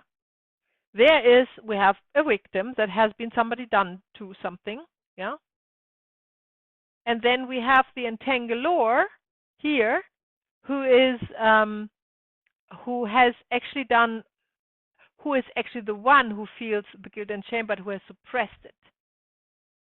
Yeah. And then the dynamic is the same. Normally, the perpetrator, we call him perpetrator because that's often the case, yeah, is not looking at the victim neither, because they can't admit their shame and their guilt, and they're really stuck in it. While the client feels guilt and shame towards the victim, that he wouldn't go there. That's the difference to a rather me than you, right? So there is not a movement towards the victim. It's just this feeling of guilt and shame. And it's often not looking down neither. That's the difference to the rather me than you dynamic. But the triangle is the same. It's the same situation, right? So here is then the healing. Then here the healing takes place that the entanglee, first of all, admits towards the victim, right? I feel ashamed. Yeah. And then you would suggest to say something like that you find out as a facilitator, did they do something or are they entangled with somebody? So you say, and I did that to you.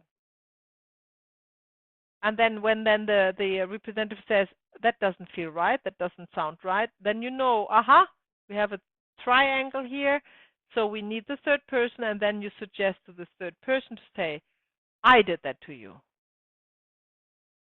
And if that is true for the third person, then you know you have a atonement for my sin situation here in a entanglement. And then all that is healing is what we talked about yesterday, that the entangler and the real culprit, if you will, the entangler and the victim, they find together. That's always the key, right, for this broken bond. And they are relieved from this negative emotions, and the client can walk away and be free of it. So the difference is, to point that out, is the client is normally not able to go to the victim in this dynamic, atonement for my sins, while in the rather me than you, the client is dying to go to the victim. Yeah. Okay. But they're both suffering for the good of the family system. Answered your question? Yeah. But you have another one. Yeah. Okay. Silly question. Bear with me. So how does it affect my work if I couldn't spot the difference? Because it's more or less the same way of healing, like the entangler admitting that he did wrong to the victim and trying to move them together and they belong together. It's the same end result, isn't it? Or am I missing something? I just want to make sure that I'm not missing out on something. Entanglements are always the same. Yeah. Okay. You have always this triangle situation here, and you have always a situation that the ones who need to go together can't go together at the beginning of the constellation, but at the end they can. That's always the same. Okay. It's just, if you need to know which dynamic you see in front of you to be able to apply the right sentences. the right words, right? And not fishing in the dark. Yeah. Okay. And it is often, it doesn't look as easy as this. You normally have more than 3 people. Of course, yeah. And then you need to find out, well, who are the 3 people now involved, you know? So that is important that you are training that, practicing that. First of all, the understanding for it, and then, of course, and have it, you know, in your toolkit, know it, and then start to observe it.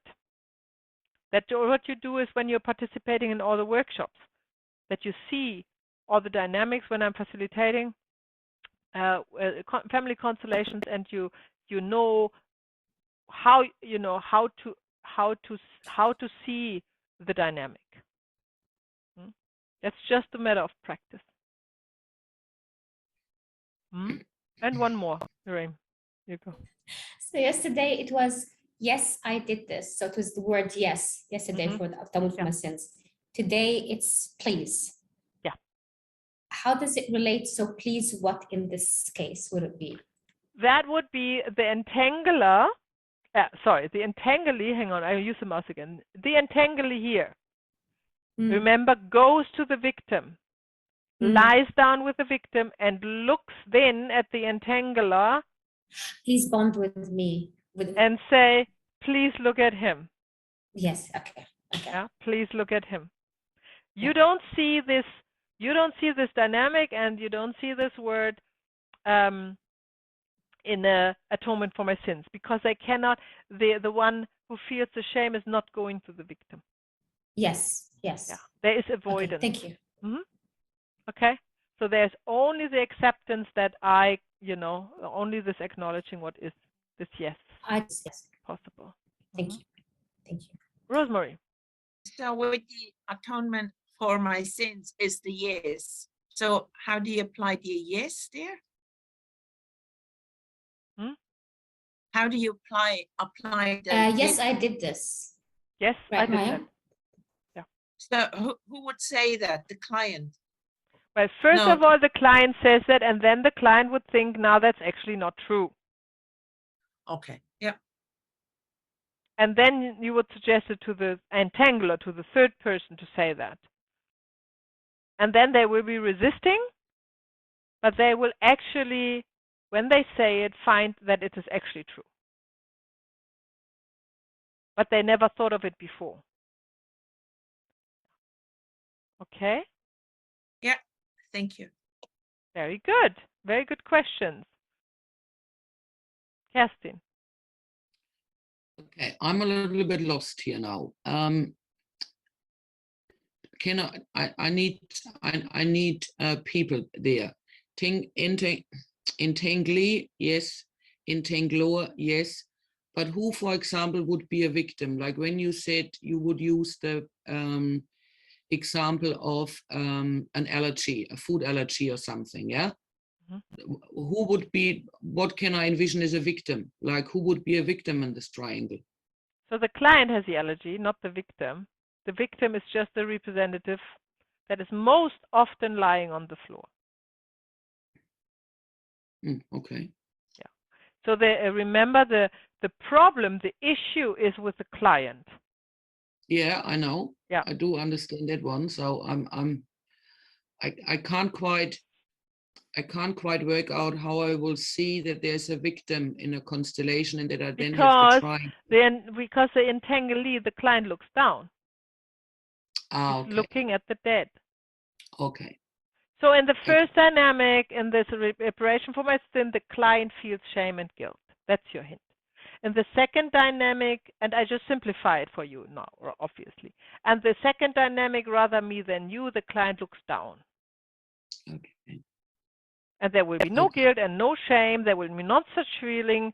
Will be probably sadness, maybe. Okay. Yeah. Okay. Okay. Right. Reem.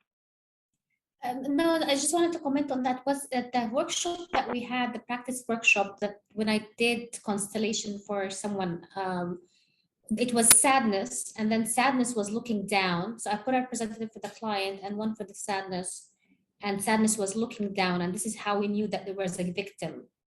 Yeah. And then we put someone representative for the victim who's lying on the floor, and then Then you have your 3 people, and then you have your triangle, and then you have your entanglement right there.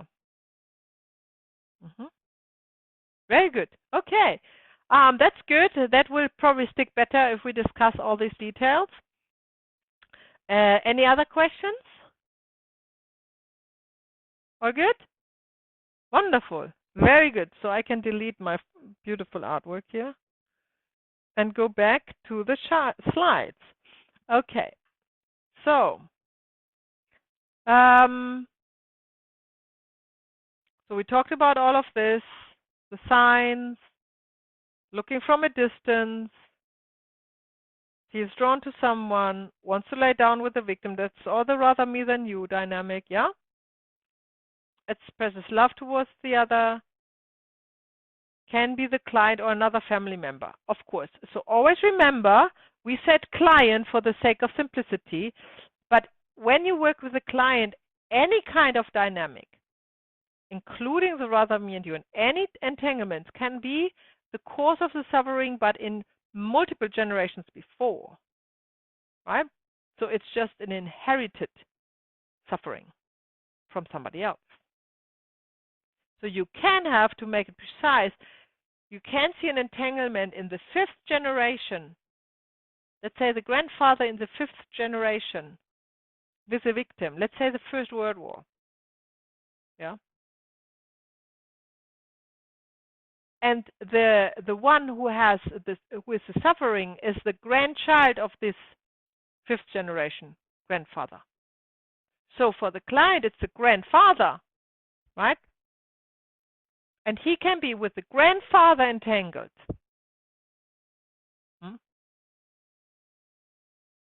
So that's just a little bit more complex, but it's the same dynamics. They look all the same. This is why it's so important that you train to observe and find out where the dynamics are. Because you will have, multiple entanglements in one constellation. And in order not to get lost, you need to know exactly where to start to work with. So obviously, in this example of the 5th generation entanglement, in this example, just to work with the client and the grandfather and ignore the 5th generation grandfather and the victim, would not help anything. Because the cause of the entanglement, of the cause of the suffering of the grandfather and his entanglement has not been made visible. Okay. Good. Right. So what's next? Let's talk about diseases. So we have chronic. Where are you laughing about? Because I was waving my hand and he's like, okay, we're moving on. Oh, you had something else. Okay, right. So what do you want to discuss then? Could you draw for us the 5th generation? I just got lost there. And you opened the can, the form with like the drawing. Now I want to see everything. Oh, you want another drawing from me? Okay, right. Please. That should be easy to do. That should be easy to do. So bring that up again. Yeah, when I see, I understand it. Thank you. Okay. So let's take another color. Let's take, what kind of gray? Okay. So now let's say this entanglement we just looked at, the rather me than you dynamic, happens at the 5th generation. So the entangler is 5th generation. Let's say World War I. Yeah? Okay? The victim is also a victim from World War I. Yeah? So he actually killed somebody. Yeah? Wherever, in Russia, in South Africa, in wherever they have been. Yes. In the World War I.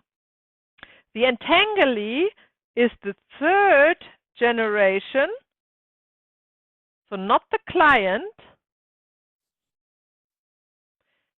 That is the grandparent grandpa of client, right? And then we have the client here. He would be here somewhere, yeah, in the family constellation.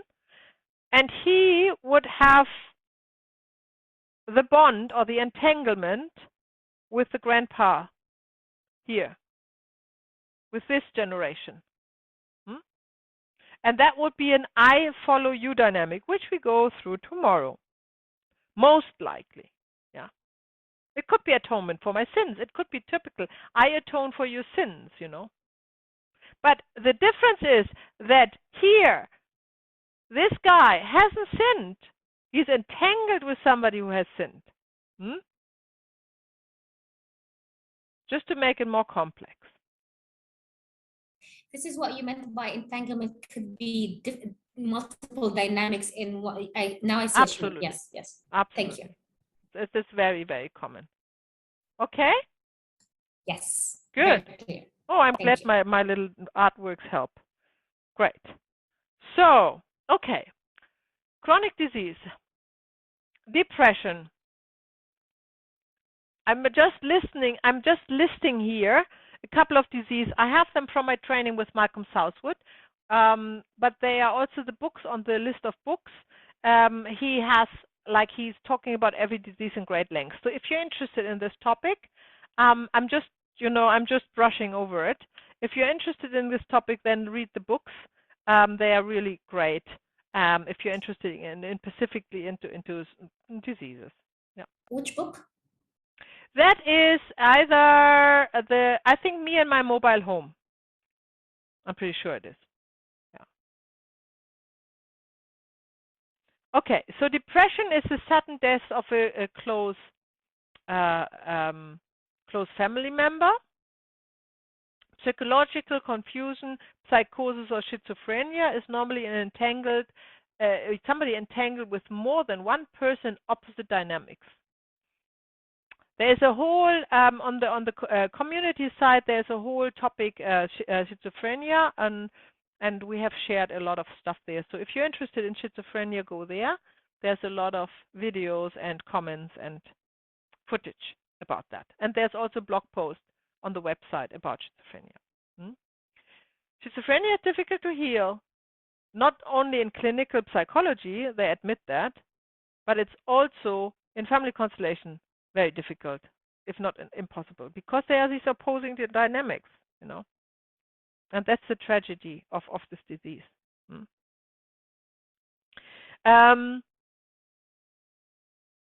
Muscle deterioration is a violent conflict in the family system, often several generations back. Yeah?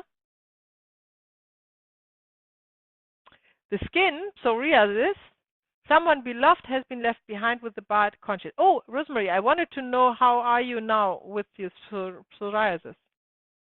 How's it going? It's as bad as never before. Oh my gosh. I think we better stop working on it. So it went away and then now it comes back. Well, don't worry about it. It will all happen, you know. It's all part of the journey. And don't panic. No. Just, I would like to tell you I got rid of it, but now No, you don't have to. And that is actually, it's a very good example. I don't know whether you know Rosemary's case. She had a workshop, and then half a year later, all the psoriasis went away completely. Right? And then, I don't know, a year later it came back or something? Yeah. So, this is very important to understand. This is not a one pill fix all modality family constellation, you know. It's not like you have a magic pill and you swallow the pill and then everything is rosy and everything is. It's a journey, like for all of us. Yeah. And this disease is just persisting. When it persists, to wants to continuously tell you something. And if you are not letting it go and you're onto it, you will find your way to heal it. Somebody raised the hands. Yep, Reem? if I could go back for the schizophrenia one, you were talking, no, it's hard to work with those people because of the entanglement. My question is, going back to the Jesus, the love flow.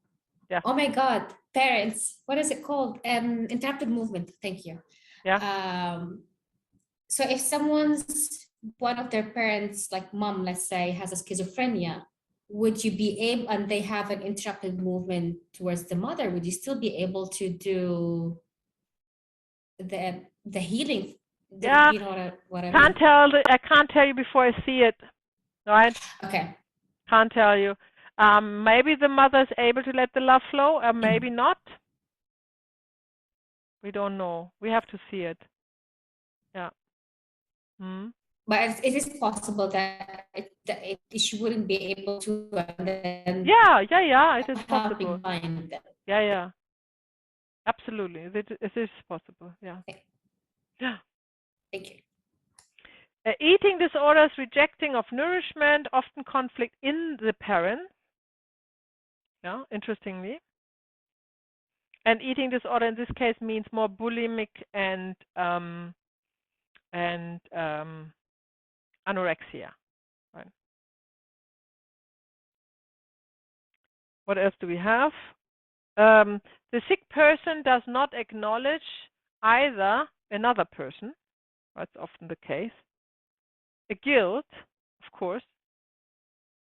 A boundary sometimes. The body, the own body. Or the soul, of course. Even the spirit, if it's very detached. A lot of brain injuries, brain illnesses from, I don't know, from cancer to whatever can happen in the brain is caused by detachment from spirit, from their own spiritual self. Migraine, by the way, migraine is often the case when somebody loses their spiritual meaning, their connection with their spiritual meaning in life. That's also, or headaches, strong headaches in general. A task to be done is often what is not acknowledged or not done, or a path to be taken, and therefore can't admit it when with the healing word, and then you find the healing word. So when you work with a disease in a constellation and you have a representative, makes it easier, because the representative is resonating with the field and tells from the perspective of the disease what is missing. Yeah, and then you can work with that. It's easier to do that.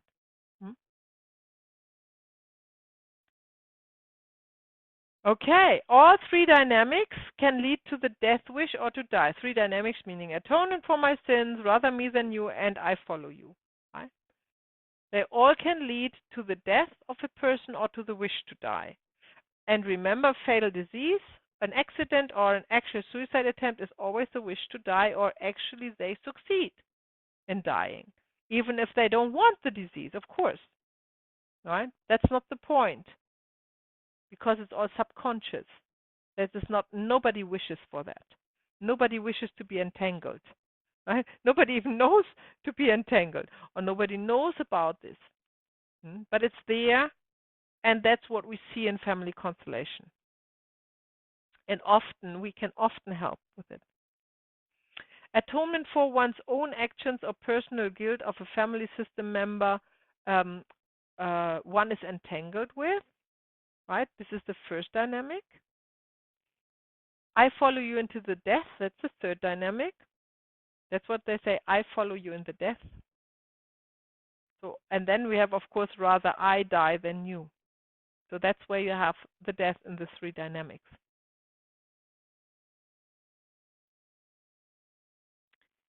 To work with clients close to death. Now, this is an interesting topic if that happens to you. To work with clients close to death due to a fatal disease means not like to be like Jesus and raise them from the deathbed. Yeah? That's not what we do. So, but instead, we are helping them to make peace with their death.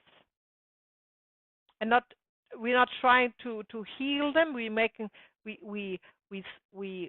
them aware what their sacrifice, if you will, of dying is for, to heal the family system. Yeah. So don't think somebody comes with you with stage 4 cancer or something like that. Oh my goodness, now I don't know how to heal that. Like, that's too much for me. How can I heal that? That's not the point. No, it's a normal family constellation. There is nothing different with it. And it will show the real cause of the disease. And if everything goes well, movement towards healing is enabled. And that will bring peace to the client while they are dying. So that is then where the helper can actually help with. Okay, so let's talk about how to facilitate diseases. There are 3 ways to do that. First, the client goes into the disease guided by the morphogenetic field and sees the person that comes up. That is a guided meditation. Yeah? So you will sit with your client, you would guide the client into a meditation, connect with this disease. You would, with your guidance in the meditation, you would make sure that they can feel it, and normally they avoid to think about the disease, right? That's normal. So they don't want to have to do anything with the disease. They maybe take painkillers to not feel it. The last thing they want to do is really connect with it. But coming to you, doing a family constellation, that's what happens. They will connect with their disease. Now, you can do that in a guided meditation. That's also very good if you have a one-on-one session with somebody. Go deep down into the meditation, make them be in alpha state, very relaxed, so they are not afraid, they are not fearing to meet their disease, nothing like this. And then you ask them, is the person coming up while they are deeply connecting with that, and then they might see somebody that they might know or might not know, that doesn't matter. And then you can do an internal constellation, which I will talk about in module 5 with them in a one-on-one setting, or in a family constellation you would then ask representatives to come and represent this disease or this person that comes up, right? And sometimes when you do a guided meditation with somebody with this disease, and they're for the first time not dismissing the disease and not looking away, but looking towards it and looking with love towards the disease, then often they have such an emotional release already that goes towards healing. Then that was actually the constellation. Yeah. So that's done with it, with that. The other way is to choose, that's what we most often do, we choose a representative for the disease. And for the client, if the client doesn't want to represent themselves. So we choose a representative for the client, and then we observe the representative and see what comes up and get some hints of what we are working with. Yeah, if there is a dynamic we see. Maybe this disease is representing the aspect of the client that is entangled with somebody. So that's the most common way. And then you can do a classic constellation and see if the disease shows up. That would be like the old family constellation. So you would put parents there and siblings. You need a lot of people for that. Parents and siblings and grandparents and their great-grandparents and representative for former partners and maybe a victim and perpetrator. So you have up to 20 people around. And then you see, where is this degrading energy that would be like symbolizing a disease. And as you already can see by all these 3 options, the third one is pretty hard to do. But it was the way it has been done in the first 20 years, from the 1980s to the 2000s. until Bert Hellinger discovered the new family constellation. That is what I teach, that what you see, which is a lot of shortcuts.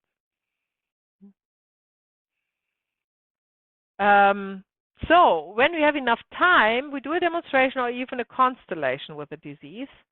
Yeah, we have time. So talking about rosemary, how do you feel about looking at it now? Of course, you got a choice. Yes, of course. Let's do it. Okay, good. Very good. Okay. So,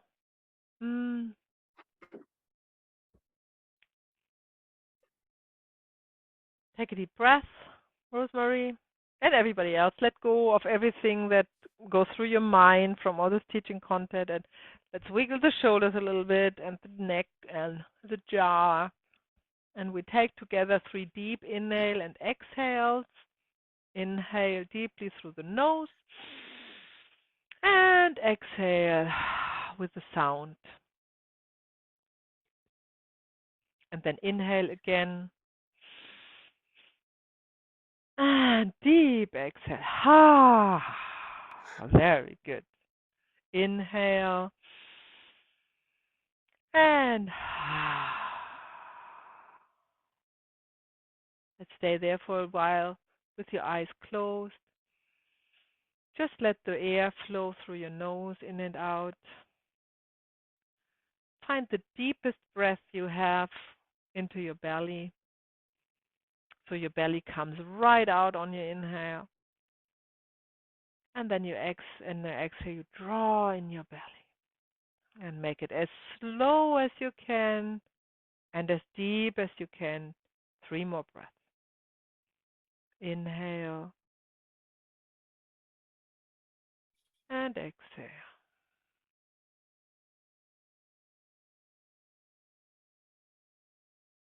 Inhale.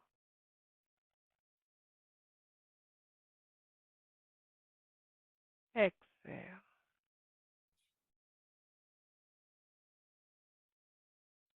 Inhale.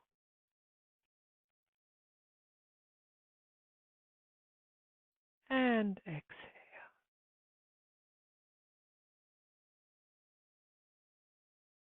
And then open your eyes.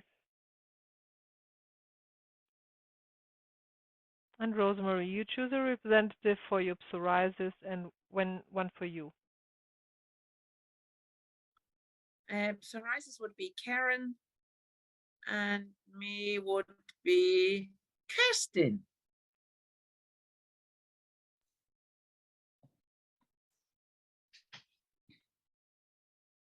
Kerstin. Okay.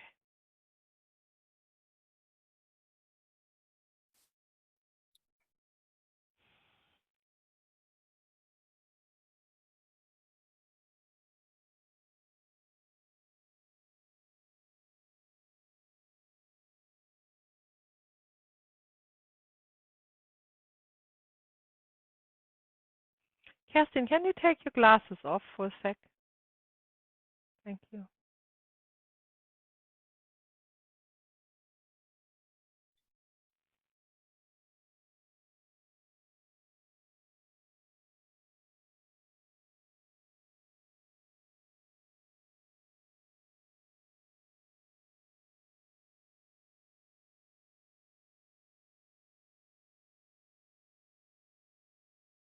What is with you, Karen?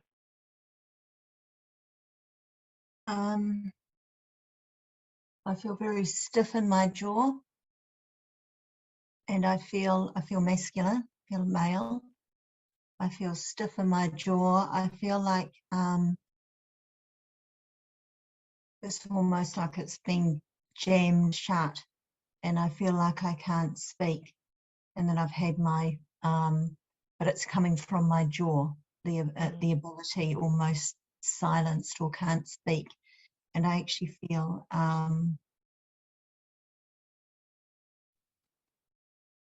don't know the feeling. It's like like anger, but it's not a strong anger, but it goes into injustice as well. It's kind of a real Injustice. annoyance.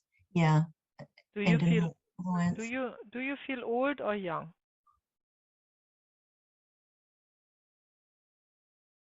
What is old and what is young? I feel I'm not, I've grown, I'm an adult. I'm in an adult time.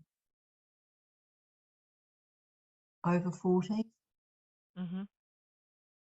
And do you feel like you are current or you are long gone? I feel like I'm long gone, and I have a feeling of like imprisonment or iron and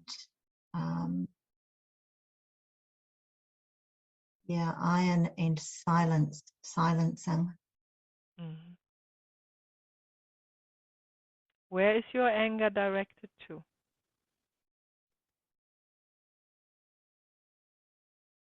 To me, I'm feeling angry at myself because I'm here from actions that have okay, I'm feeling angry at myself for being in this position.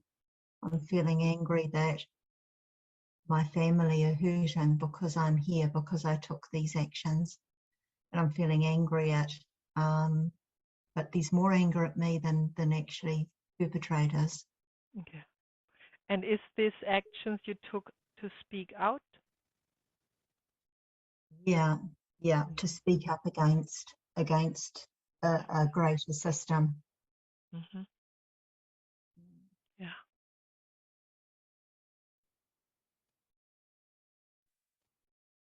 I feel guilty. I've got my family is left and I feel guilty.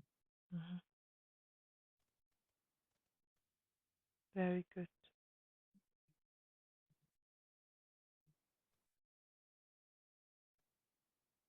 And what is with you, Kerstin? Can't look. I don't want to know. I want to keep my ears covered. I'm closing my eyes. No, don't want to look. Don't want to know. Not interested. Go away. See, Rosemary, this is why it comes back. Yeah. Karen, are you looking at Kerstin at all? Is she of any interest to you?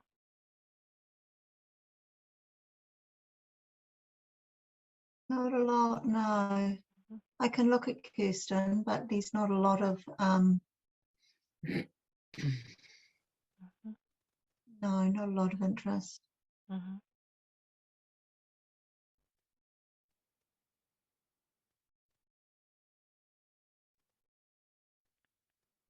When you said you feel guilt, has this I'm worried. Yeah. Oh, sorry. Has this to do with what you said, or only with the outcome of that you said something? The outcome. I'm worried I can't get back to my family, and I'm really worried, and I need to give them a message. And I'm just about beside myself, but I'm sitting still and I can't move and I can't talk. Why can you not move?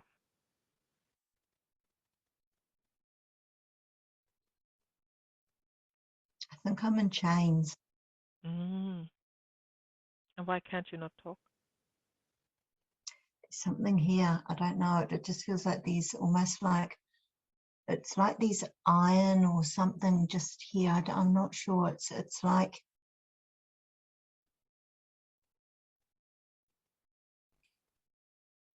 something stopping. I don't know. Do you still have your tongue?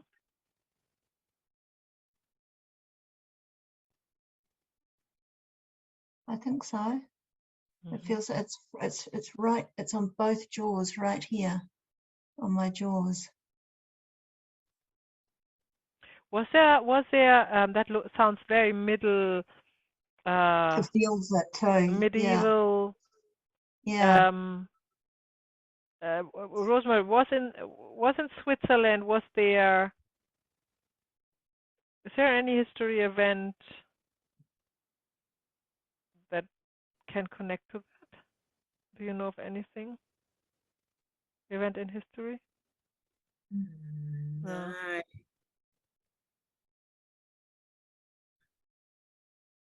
Well, in these castles, but this would be too far back, I think. They would torture people. Yeah. But It can be that far back because when we say we go back 7 generations, we say usually. There's Okay. always an exemption to everything.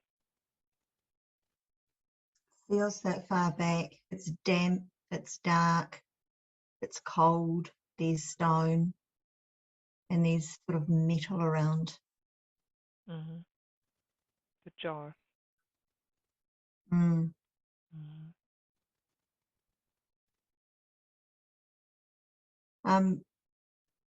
So Rosemary, Rosemary's the representative, Kirsten, is Yes. starting to looking a little bit familiar. Ah. Before Kirsten felt far, far, far away, almost like there was fog between us. Okay, let's try And something. Karen, say to Kirsten, please look at me. please look at me. Can't. Can't. I feel really guilty. Mm-hmm. I feel like Kirsten's my wife and I've left her.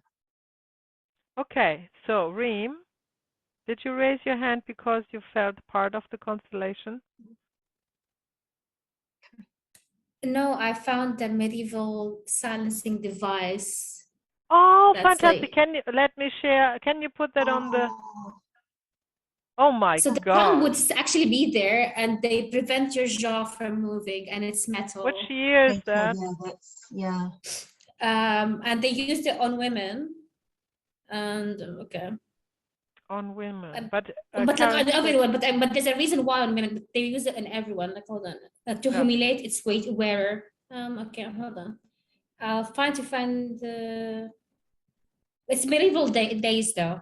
It's medieval. Can't see dates. That's thank you for Very just like good. to share. But anyhow, we need you now, Reem. You are the wife of the imprisoned person.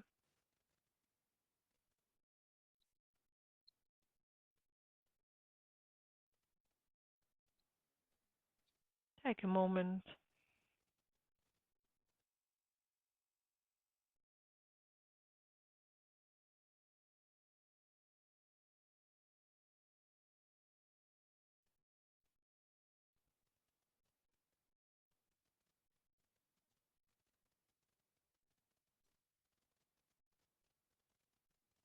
I know what she means. Same thing. Jaw clenched. I can feel my tongue, but it's just my head is bowing down. Oh, you as well.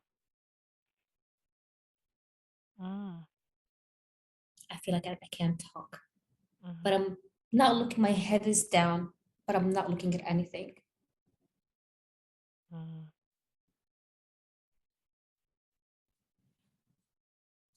Kerstin, has something changed when Reem came? Yeah. What has changed? What the fuck is she doing here? Mm-hmm.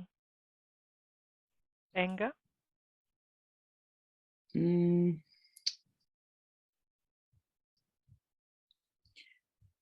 Jealousy. Jealousy. Not anger, jealousy. Mm.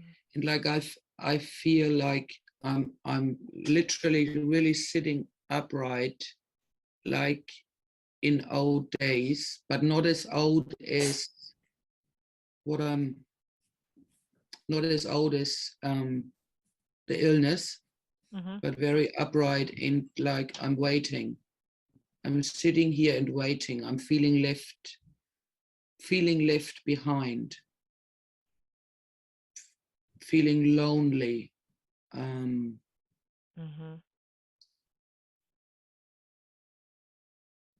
in insecure. Yeah, insecure in the way that I'm a woman and I don't know how to behave now. Mm-hmm. Now means without a man? Yeah, yeah. Mm-hmm. And I can open, yeah. sorry, I can open my eyes now, but I can only look at myself. I can sometimes look at Karen, but not very long. But you can. Yeah, but not very long. I just say to Karen, I'm the better wife for you. no. Sorry. No, you don't want to try it? No, it doesn't feel right. Mm-hmm. Can you then see? Yeah. What else? I'm waiting for you. That's what I want to say. I'm waiting for you. Where are you? And I'm starting to cry now. Very good. And say that. I'm waiting for you. I'm waiting for you. Where are you? I missed you. I missed you. I miss you. Why have you left me? Yeah. Behind. Yeah. Very good. Let that come out. Very good. Say, we're all gonna die.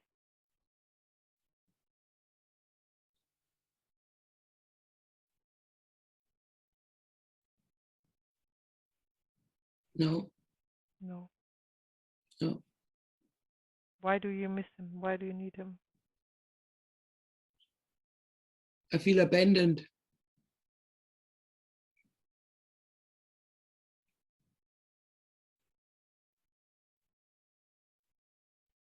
What's happening when you're abandoned? What happened to you when you're abandoned? I feel I'm being punished for something that I haven't done. Mm-hmm.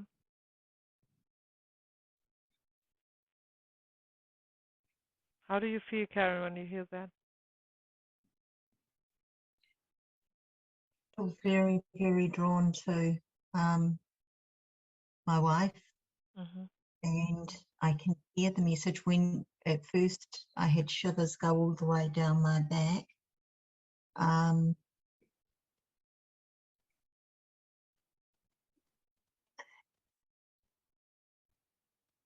It feels like my wife is my wife, and it feels like my mother is talking to me. And it feels like there was a duty I didn't do. And I understand that, but my love is my wife and our family, and that's what I'm most concerned about. Okay. Go towards your wife. Yes, Wim? I am looking at Kirsten. I'm not interested in Karen. Mm-hmm. You're looking at Kirsten. Yeah. Mm-hmm. Like I can look at Karen, Mm-hmm. but if she says she wants to come, like, no. Okay. Karen, say to Rim, say to wife, Mm. I'm now here with you. I'm now here with you. And I can talk. And I can talk. And say you how much I love you. And say how much I love you.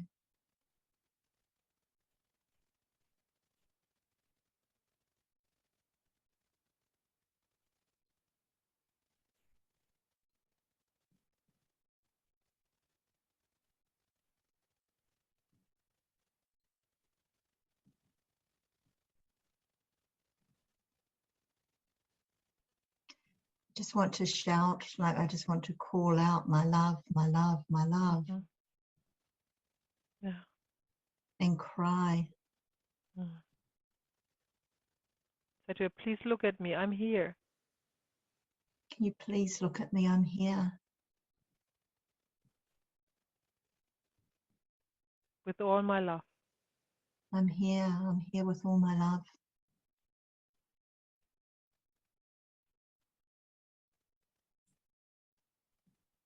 I'm here for you.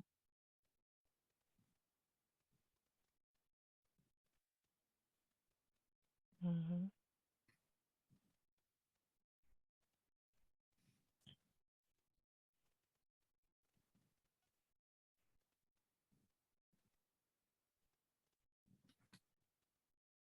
Very good.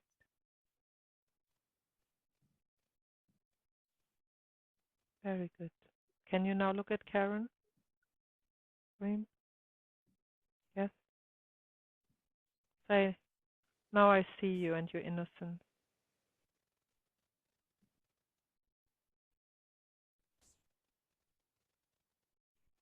Now I see you and your innocence. I don't that feel right? it. You don't No. feel it? No. Okay.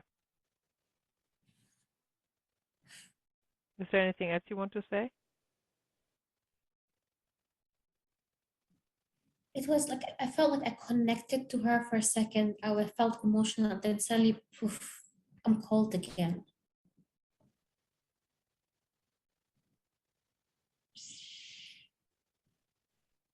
Maybe the wife has betrayed you.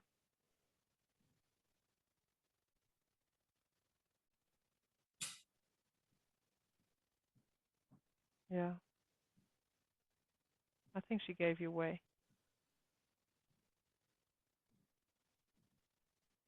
You are just saying that. Hey, I have shivers all over me. Mm-hmm. Yeah. And you don't know Wow. Yeah, but that. Reem, say to Karen, I betrayed you. It was me.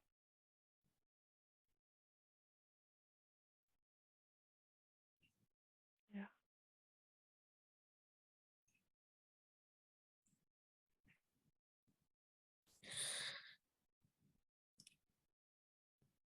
It was Take your me. time. Yeah. Very good. Very good.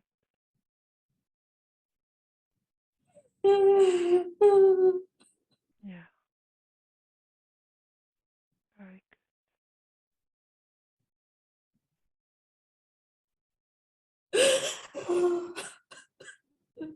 Very good.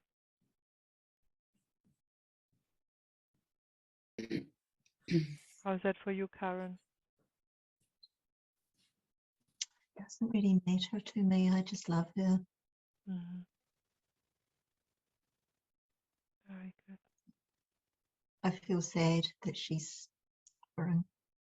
Mm-hmm. Karen, say to her, you belong to me and I belong to you. You belong to me and I belong to you. Mm. No, no, No, you are mine. uh-huh. You belong to me. Who? Karen. Karen. Mm-hmm. So there's a very strong, Rosemary, there's a very strong entanglement.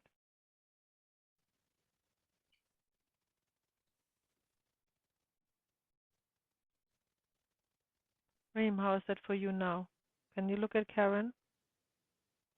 Yeah? Say to her as well, you belong to me. We are the same. To me, we are the same. Yes. Okay. Now I would like you to move towards each other and grab your pillow and give you a very big hug. I don't have a pillow. Okay. Something. Yeah, you can hug yourself. Or, yeah, the bottle. That's it. Very good. Very good. Very good. Deep breathing. Just breathe in the love for each other. Very good. What has changed, Kerstin? Doesn't feel right. Doesn't feel right that these two belong together. Not for me, not from where I'm sitting. Mm-hmm. But I feel like a mother. I don't know. I feel like a mother that doesn't let go Of whom? of their son, of her son. Karen? Okay, Connie. Well, I'm glad we have 5 here. Okay. You are the mother of Karen.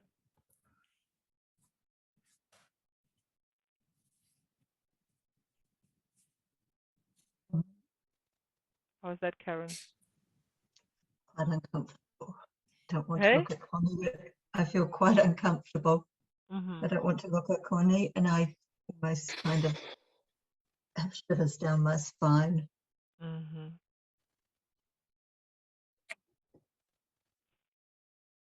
Oh, What's with you, Connie?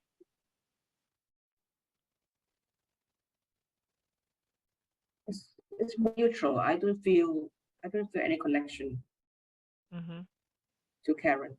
I mean to the son.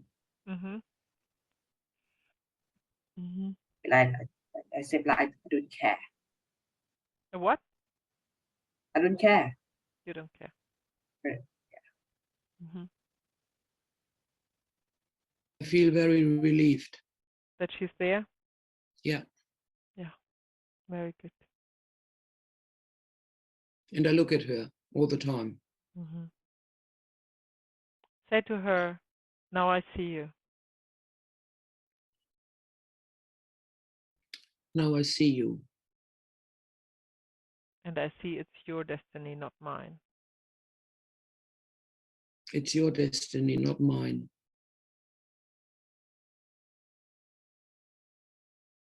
How is that when you say that? Yeah. Good. Very good.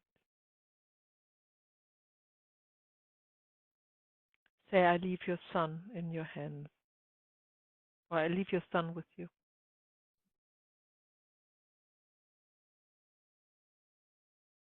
Can't say that. Doesn't feel safe. Then say to her, I keep your son safe from you. I keep your son safe from you.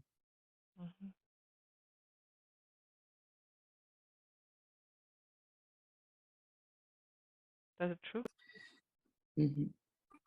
Connie? Well, in the beginning, I really like Christine. So I have no connection with Karen, but I really like her.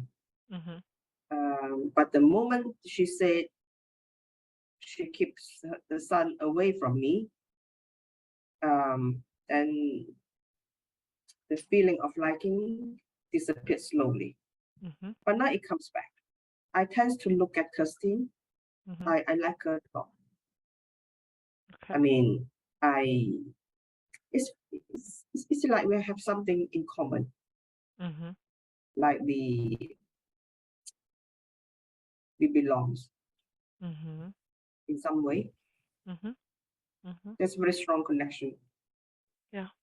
Say to Kerstin, I rather give you my love than my son. I rather give you my love than to my son. How does that feel? And it's so true. Oh.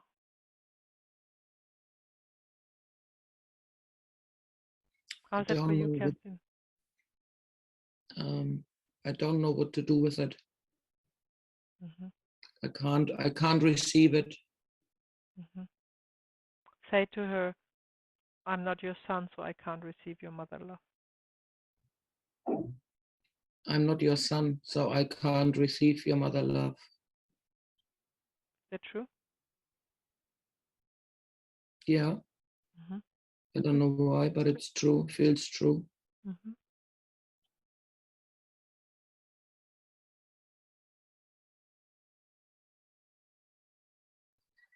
The love, the feeling that I have for Christine is not like it's not like between a mother and a daughter or a mother and a son.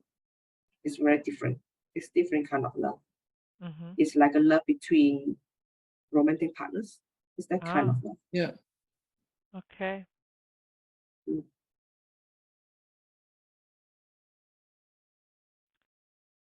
How do you feel, Karen, with all of this? I'm feeling okay. I'm feeling good now that I'm feeling detached a little bit. Like I'm not too worried. I'm still just happy that I'm with my wife and nothing else really matters too much. I'm scared of my mum, but I'm okay. They don't matter so much. Okay, well, we have not much time left, but we try one more thing. Say to Courtney, Karen, please, Mom. Please, Mum. I need you. I need you. I need your love. Please, Mum. I need your love. I need your care. I need your care.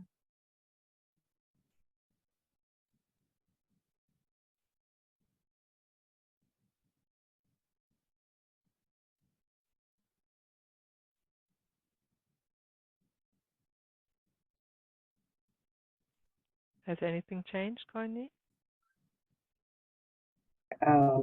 Yeah, I can now look at Karen. I think I can give her the love, but it is not the same kind of love that I have for Christine. It's not the same. I'm pretty sure. Yeah. Okay.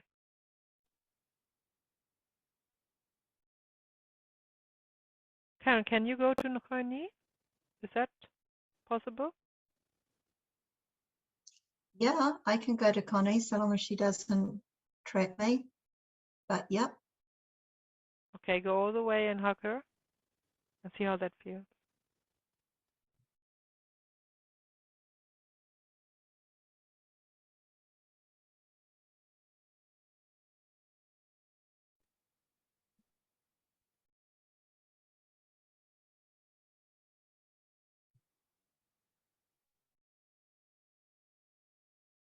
Yeah, it feels good.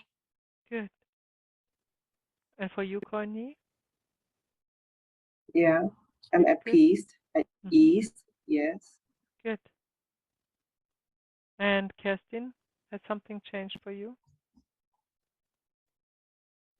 I can look at it, but I have no feeling to it. To whom? To both of them when they hug. No emotion comes up when I see them hugging, but I can look at it. Okay. Has something changed in your relationship to Courtney? No. No. But I'm still looking at her. More so than to Karen, always looking at Courtney.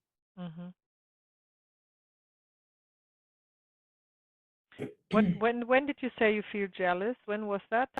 At the beginning? When Reem came on. When Reem came on.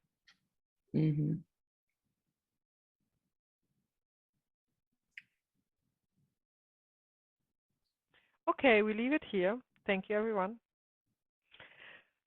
So we have opened a can of worms, Rosemary. Looks like.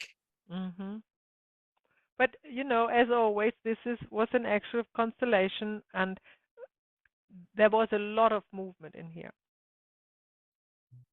So as always, the movement will continue, and we don't need to finalize it here, right? We just allow the movement to continue and see where you are at in the next time. And when we need to continue with the family constellation, then it will certainly happen again. Yeah? Thank you much. Thank you to everyone. Thank you, everyone. Thank you. And thank you, Reem, for getting this picture up. This was really telling. Okay, so that's for today. I leave you here with everything, and I see you tomorrow, same time, same place. See you, everyone. Bye. Evening. Bye, guys. See ya. Bye.